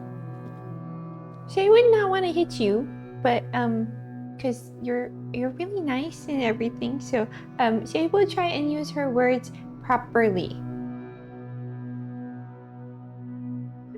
Thyra is just trying not to giggle the whole time.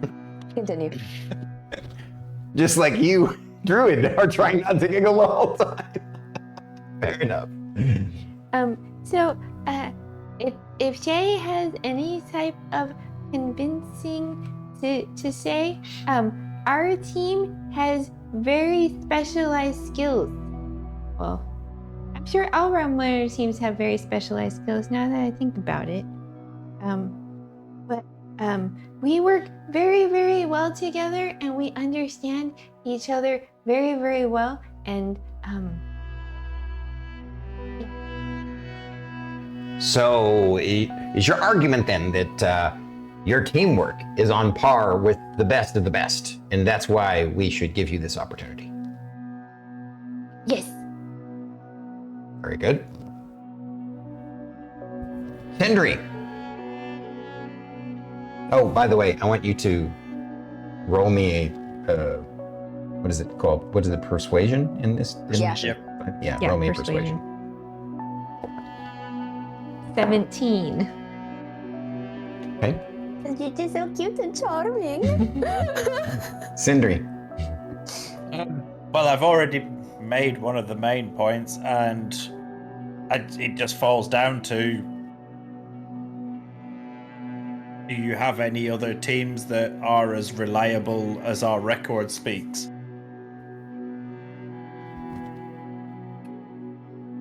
Can you elaborate on that? Because, I mean, they're obviously With the every tier mission that teams we've that are- done, we've always ticked off all the secondary objectives. We've always made sure that we've brought back any survivors when it's been rescue missions.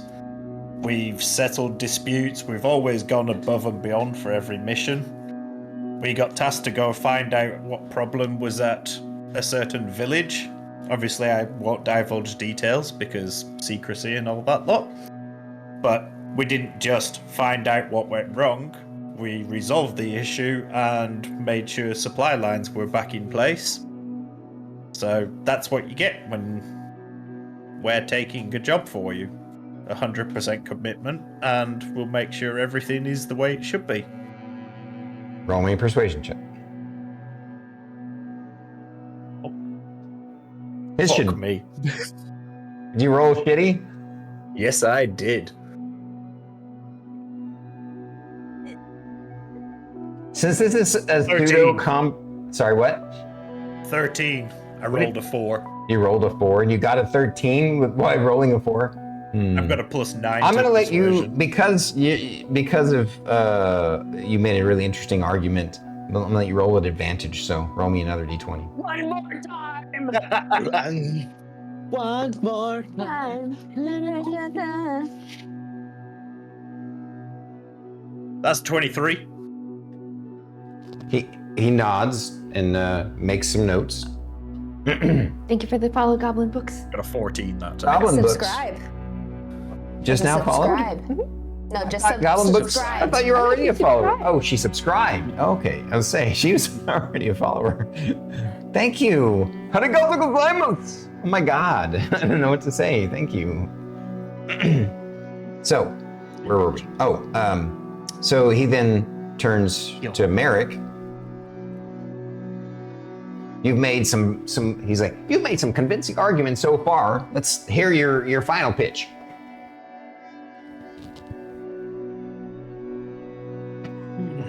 She had this confused look on her face, and she's making a pitching motion. I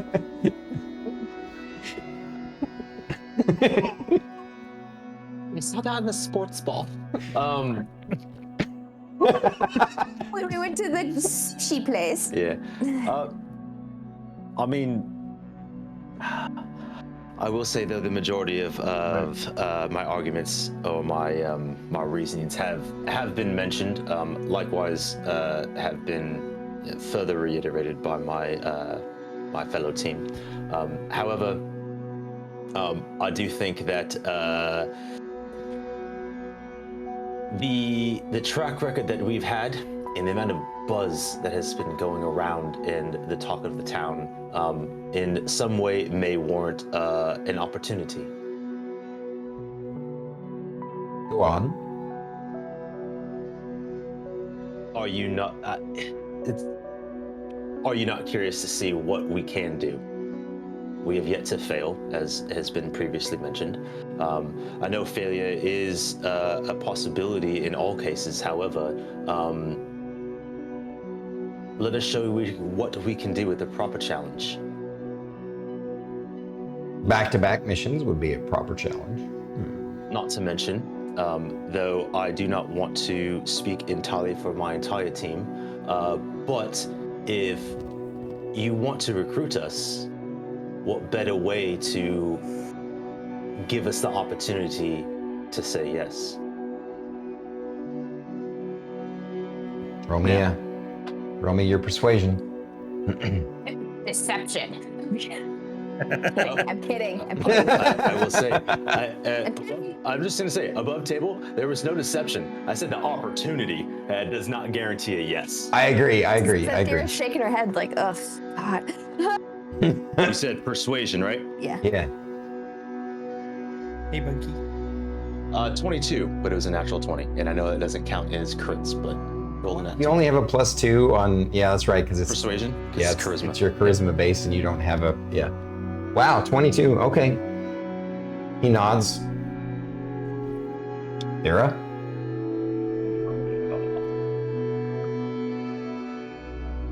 Not only that, I am this team's expert in Malboria. We can navigate it easily with me helming that one. Sindri is our expert in Arathia. Never once have we been questioned. I know Malboria better than anyone. Sindri knows. We have spent our lives studying these things.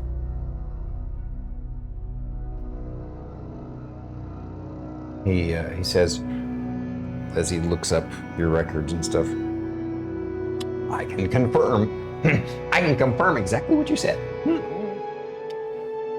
Make me a persuasion check. I'm gonna let you roll at advantage as well. Thank God.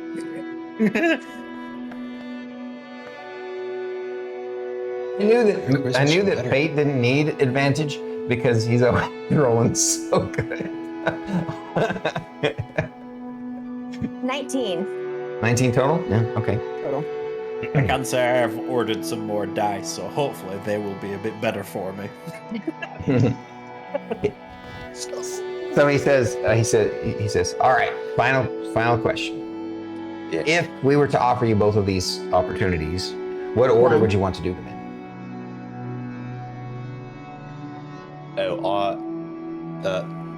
May I confer? Maybe confer for just a moment. Of course. Excellent. It through Raven's Edge. So you're gonna let him watch you just stare at each other? No, she gets up and she walks over to Mr. Merrik. Okay. I mean, that'd be another selling point that we could talk to each other without needing words. I feel like that's not a good thing to show. That would be. Yeah. I mean, I'm not going to say anything. I don't want to metagame as a DM. So, here's the thing. I think that since the tomb is not the time-sensitive one, I think we should clearly go for the lighthouse.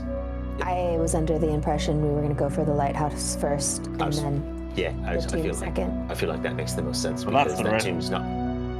That's the rescue mission, isn't it? So, without question, it makes no sense to go otherwise. I like as we're holding look up. I'm like, Sindri, do you think he drops common loot? This is not the time for that kind of. maybe blue. Sorry. Okay. So, good sir. We'll probably the order in which we would do is we would go to Malboria first and deal with the lighthouse and the rescue mission, being that is far more time sensitive than the tomb in terms of survivability. Good. That's good. I was hoping you would see it that way. I would have honestly immediately disqualified you if you hadn't seen that. Seems kind of obvious. We did discuss it previously. Of course. Before we even made it into the door. That was our plan. Well, I just wanted to make sure. Well then, would you be willing to do true back-to-back missions where as soon as you get back from the Malboria mission, we teleport you directly within at most an hour window to the next mission? That's why we're here. Question then, out of curiosity. If we were to do that, would we be able to potentially have items for resupply if we need them in that short time? That's not a lot of time to go to the store real quick. I'm sure that we can case, make our resources at your disposal if we needed to, of course. Yes. Okay. I mean, you guys down for that? Sounds good to me. I came into this room expecting that. I presumed that was the logical thing to do. Yeah, I think it'd be, to be fair, I thought we'd have about a day at minimum. Or max. No, yeah, about a day or so. But I'm fine with an hour. Shae? Problems? Any other questions, Shae? So, regarding the tomb mission, if we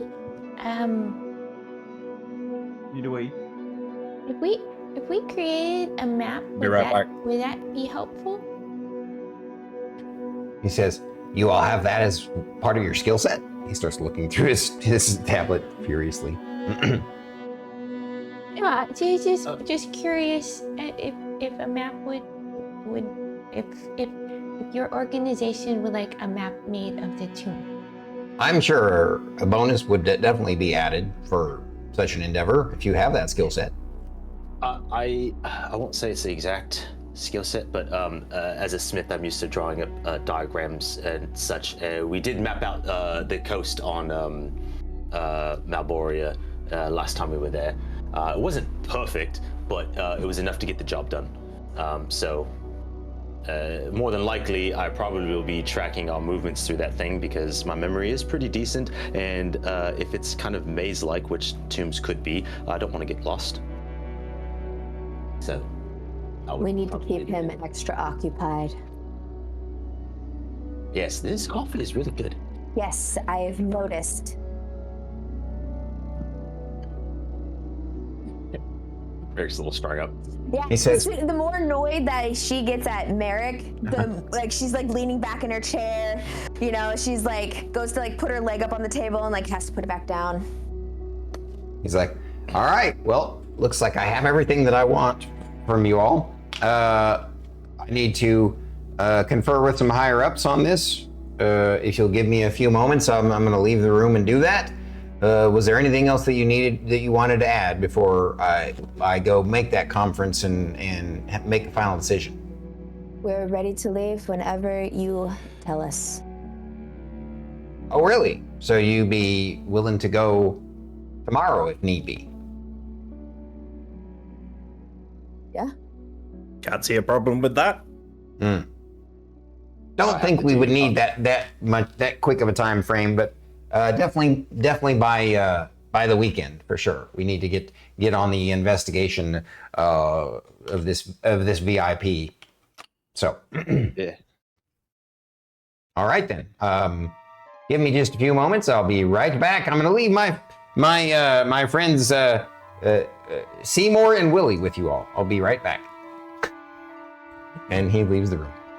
As soon as he leaves the room, mentally through Raven's Edge, I'm just gonna be like, we're only gonna communicate this way. I don't want to give these two guys anything else to go after. So just sit here and just like.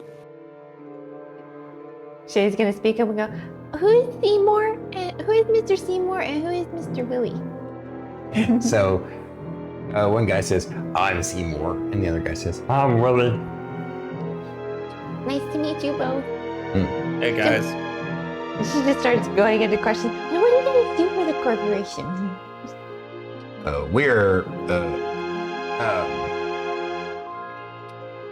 We're Mr. Get's personal guard. You mean Mr. Bill? Yeah, he doesn't really like to be called that. Either call him Bill or Mr. Getz. Well, why didn't he correct me? Hi, arigato gozaimasu. For the stubby. Oh my gosh. Wow. Sizzling with his prime again. Thank you, buddy. Get Seymour Willies.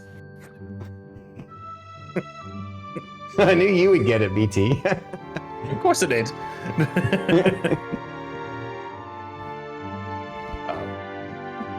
Shae asks that. It's like, Yeah. why didn't he correct me? If he doesn't like to be called Mr. Bill. They shrug.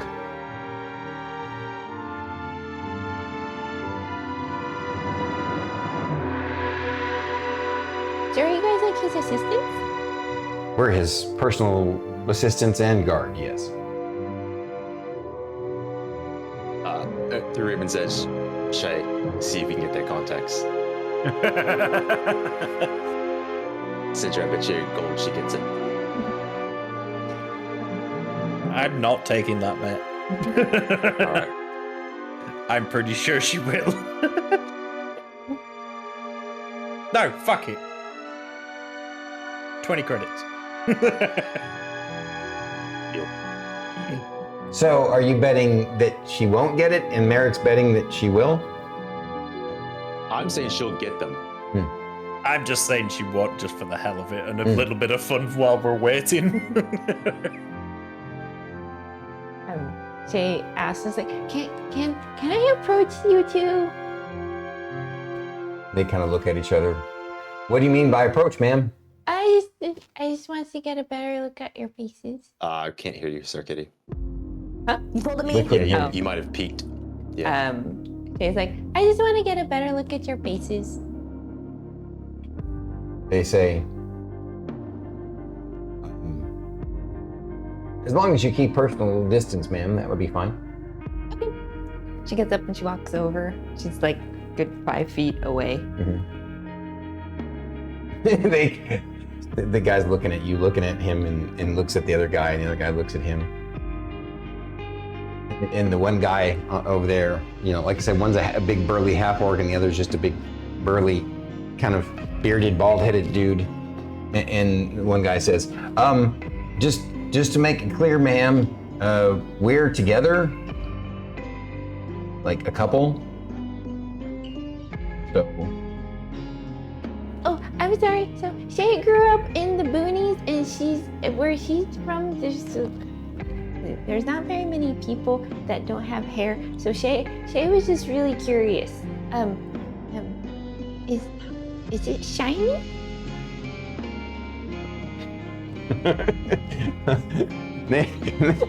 And then the one guy kind of looks at the other one, and they kind of just bust out laughing. And they're like, your friend's really just a sweet, innocent lady, isn't she? 100%. And the other guy's, oh, she's so cute. She's a very Shae curious likes one. to make new friends. They're like, we would totally be your friends, ma'am, but we can't because, you know, we're working for the boss and you're working negotiations with the boss, and, you know.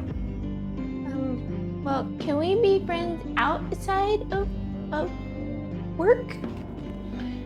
They say, they kind of look at each other and say, I'm sorry, ma'am, but that would be unprofessional at this time. Maybe if we met out of context one day, but, and the other's like, just shaking his head. Oh, okay, well, then Shae won't ask you to share your email. They're like, what's email? No, I'm just kidding. He meant oatmeal. They're like, oh, that would definitely be highly inappropriate, ma'am. But thank you for asking. And, you know, we can see why you would be a lovely friend to have. Well, maybe we'll meet somewhere in the future. You guys like barbecue? Andrew peers over to Merrik. No, well, at this time, still, that whole betting thing with Silent Merrick just at the table. 7 credits. All right. So a few moments, you know, after this fun little comedic drama happens, pretty soon Mr. Bill comes back in the room, and he says, "All right, folks, I've conferred with my higher-ups, and we've agreed to give you this opportunity,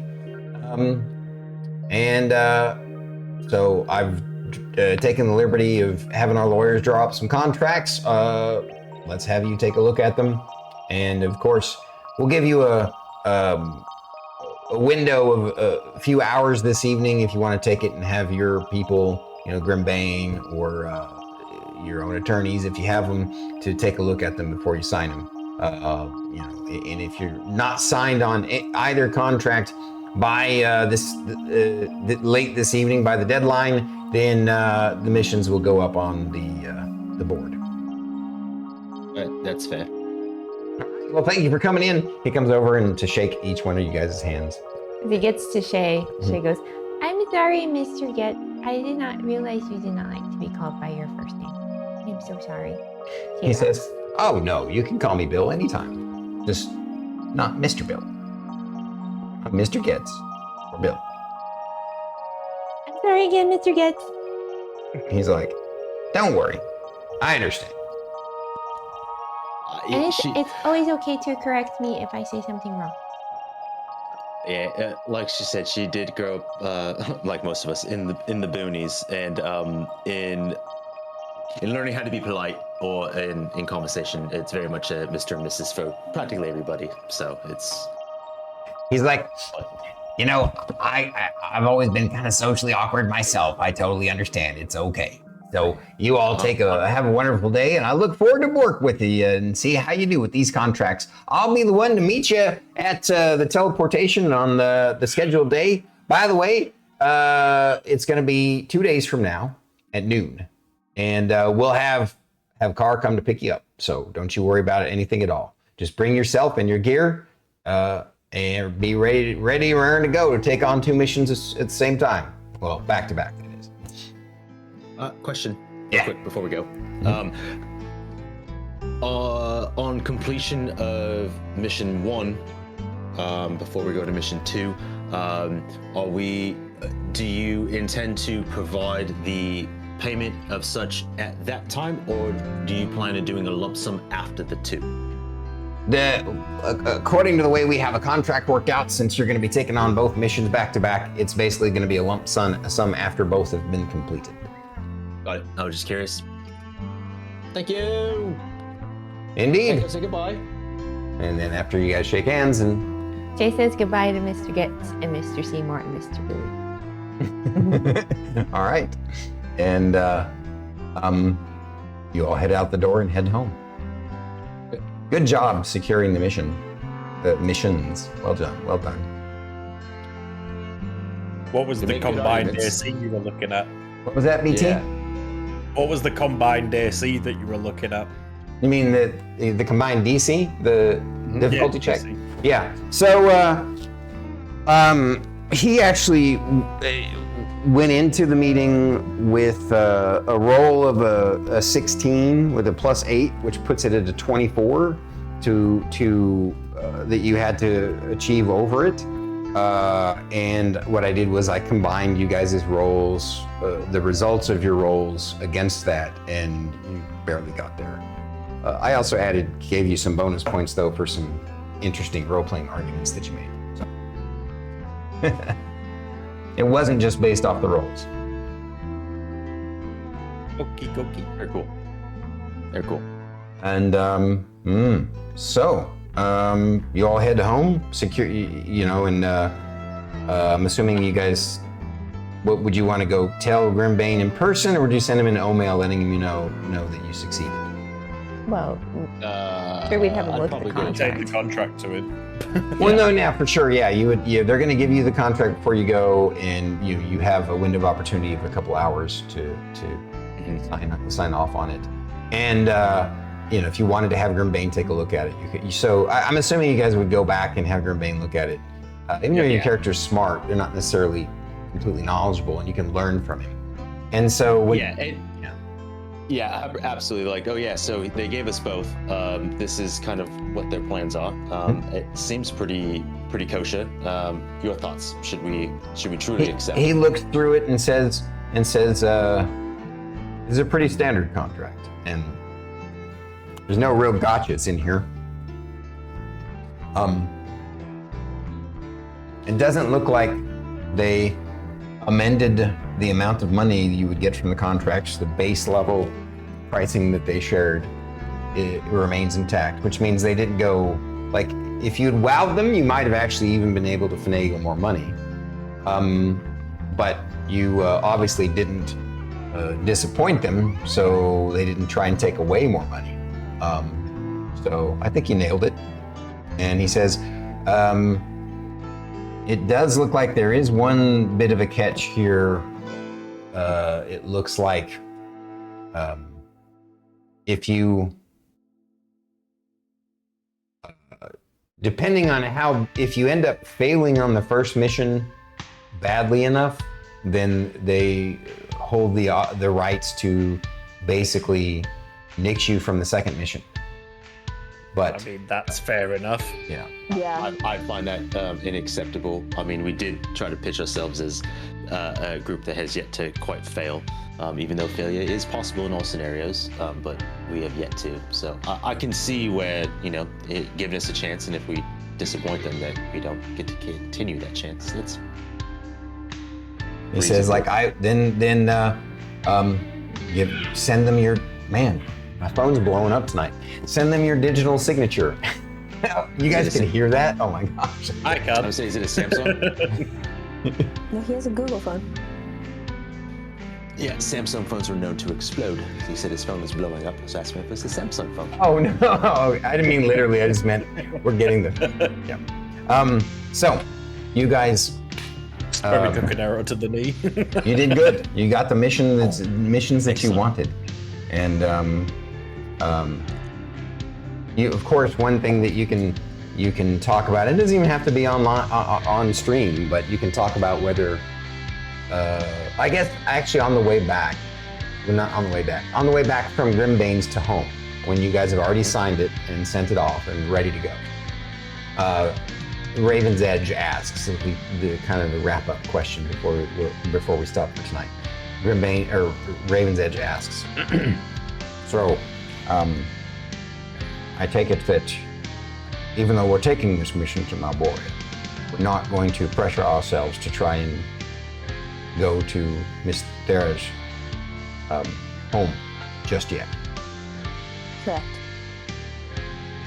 Very good.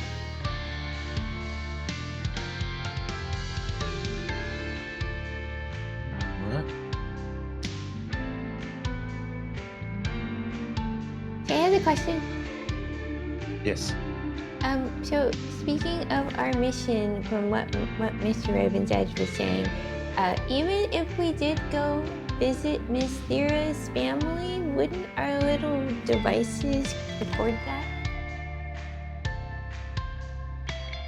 Yes. That's fair. Raven's Edge, that's a very good point. I apologize for not having considered that. Perhaps in your endeavors with the two different magic societies, you all might be able to research some way of suppressing your recording devices, if that is something you all feel okay with doing. Would that be another reason for Mr. Merrik not to go find his mentor, Balion, if we're ever nearby? Until we've got a way to erase it from the recordings, yes. That would absolutely be another reason to not go. Correct.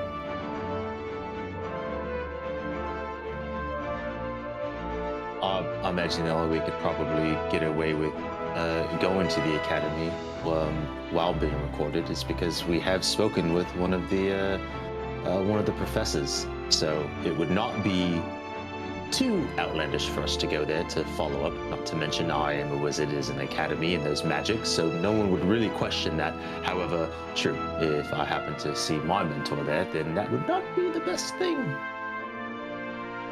I forget about this shit, man. Raven's Edge says, it seems you're all in a difficult position. Perhaps one day you will be able to return home. I sincerely, in my non-heart hope that happens. I don't. That place is horrible. Well, I guess home is where the heart is then. It's what I set out searching for. Do you feel you've found it yet? Hey, a place that runs on magic is definitely a cool place to be for my liking. That's fair. A place not full of undead is really nice too.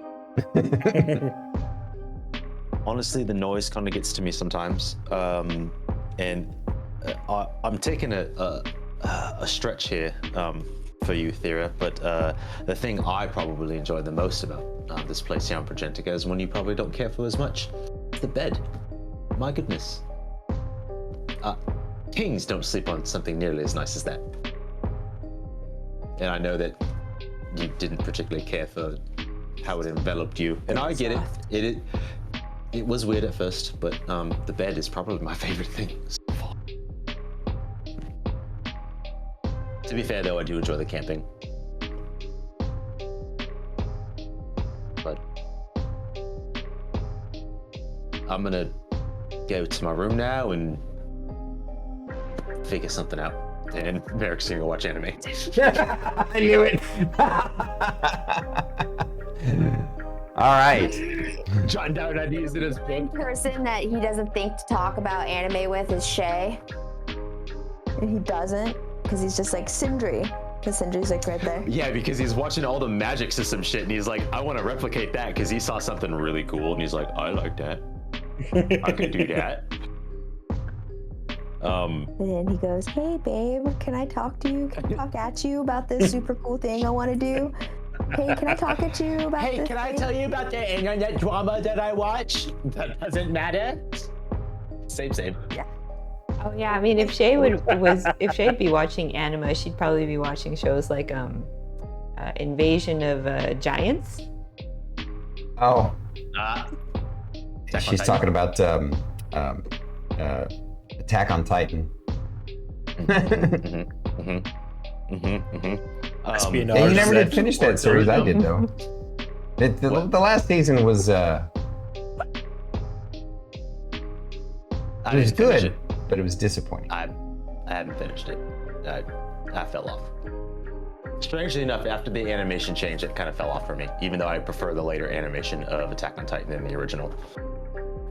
Interesting. I got bored of the story. Like, you went from like fighting titans to like La fighting la each other. la I'm la like, la la la.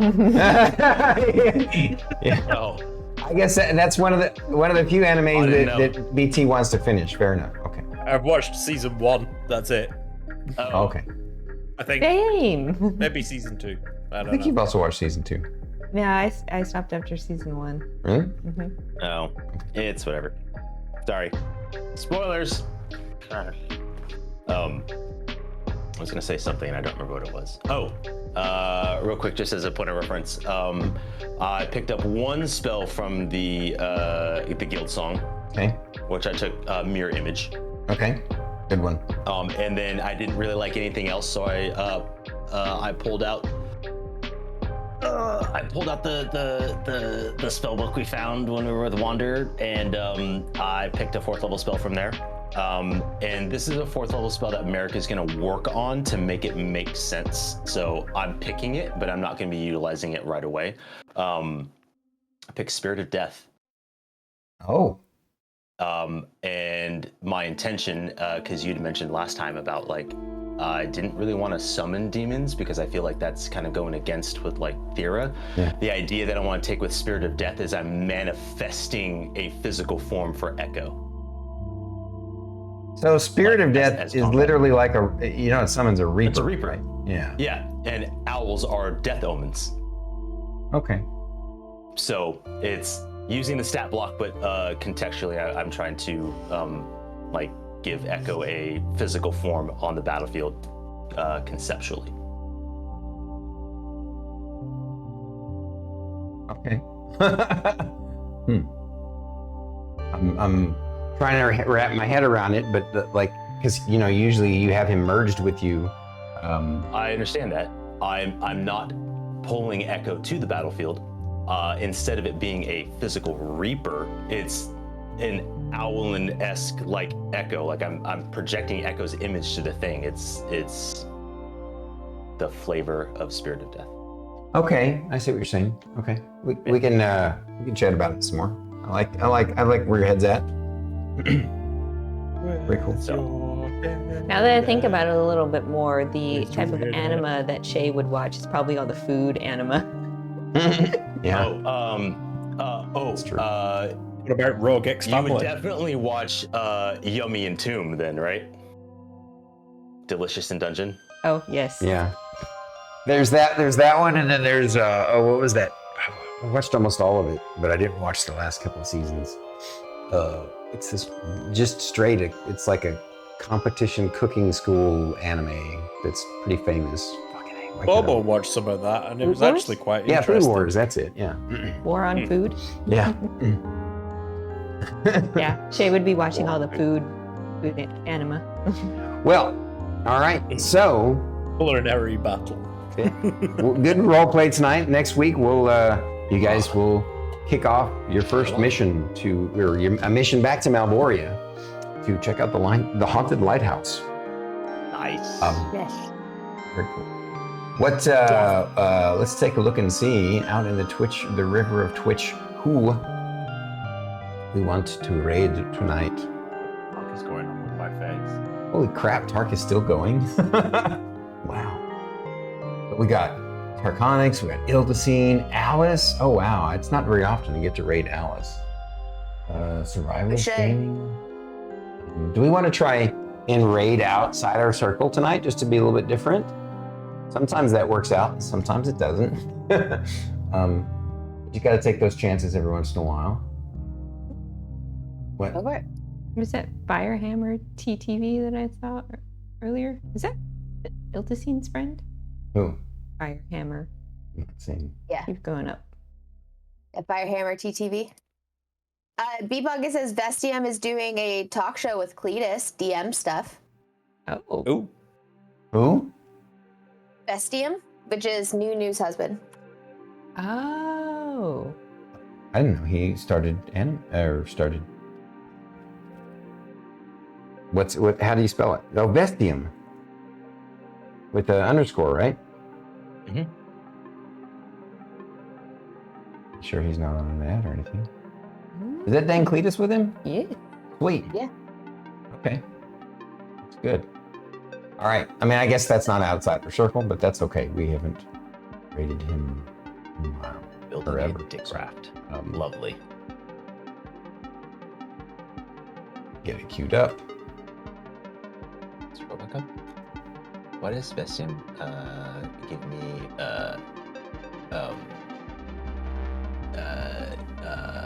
discount Magnus Carlsen vibes.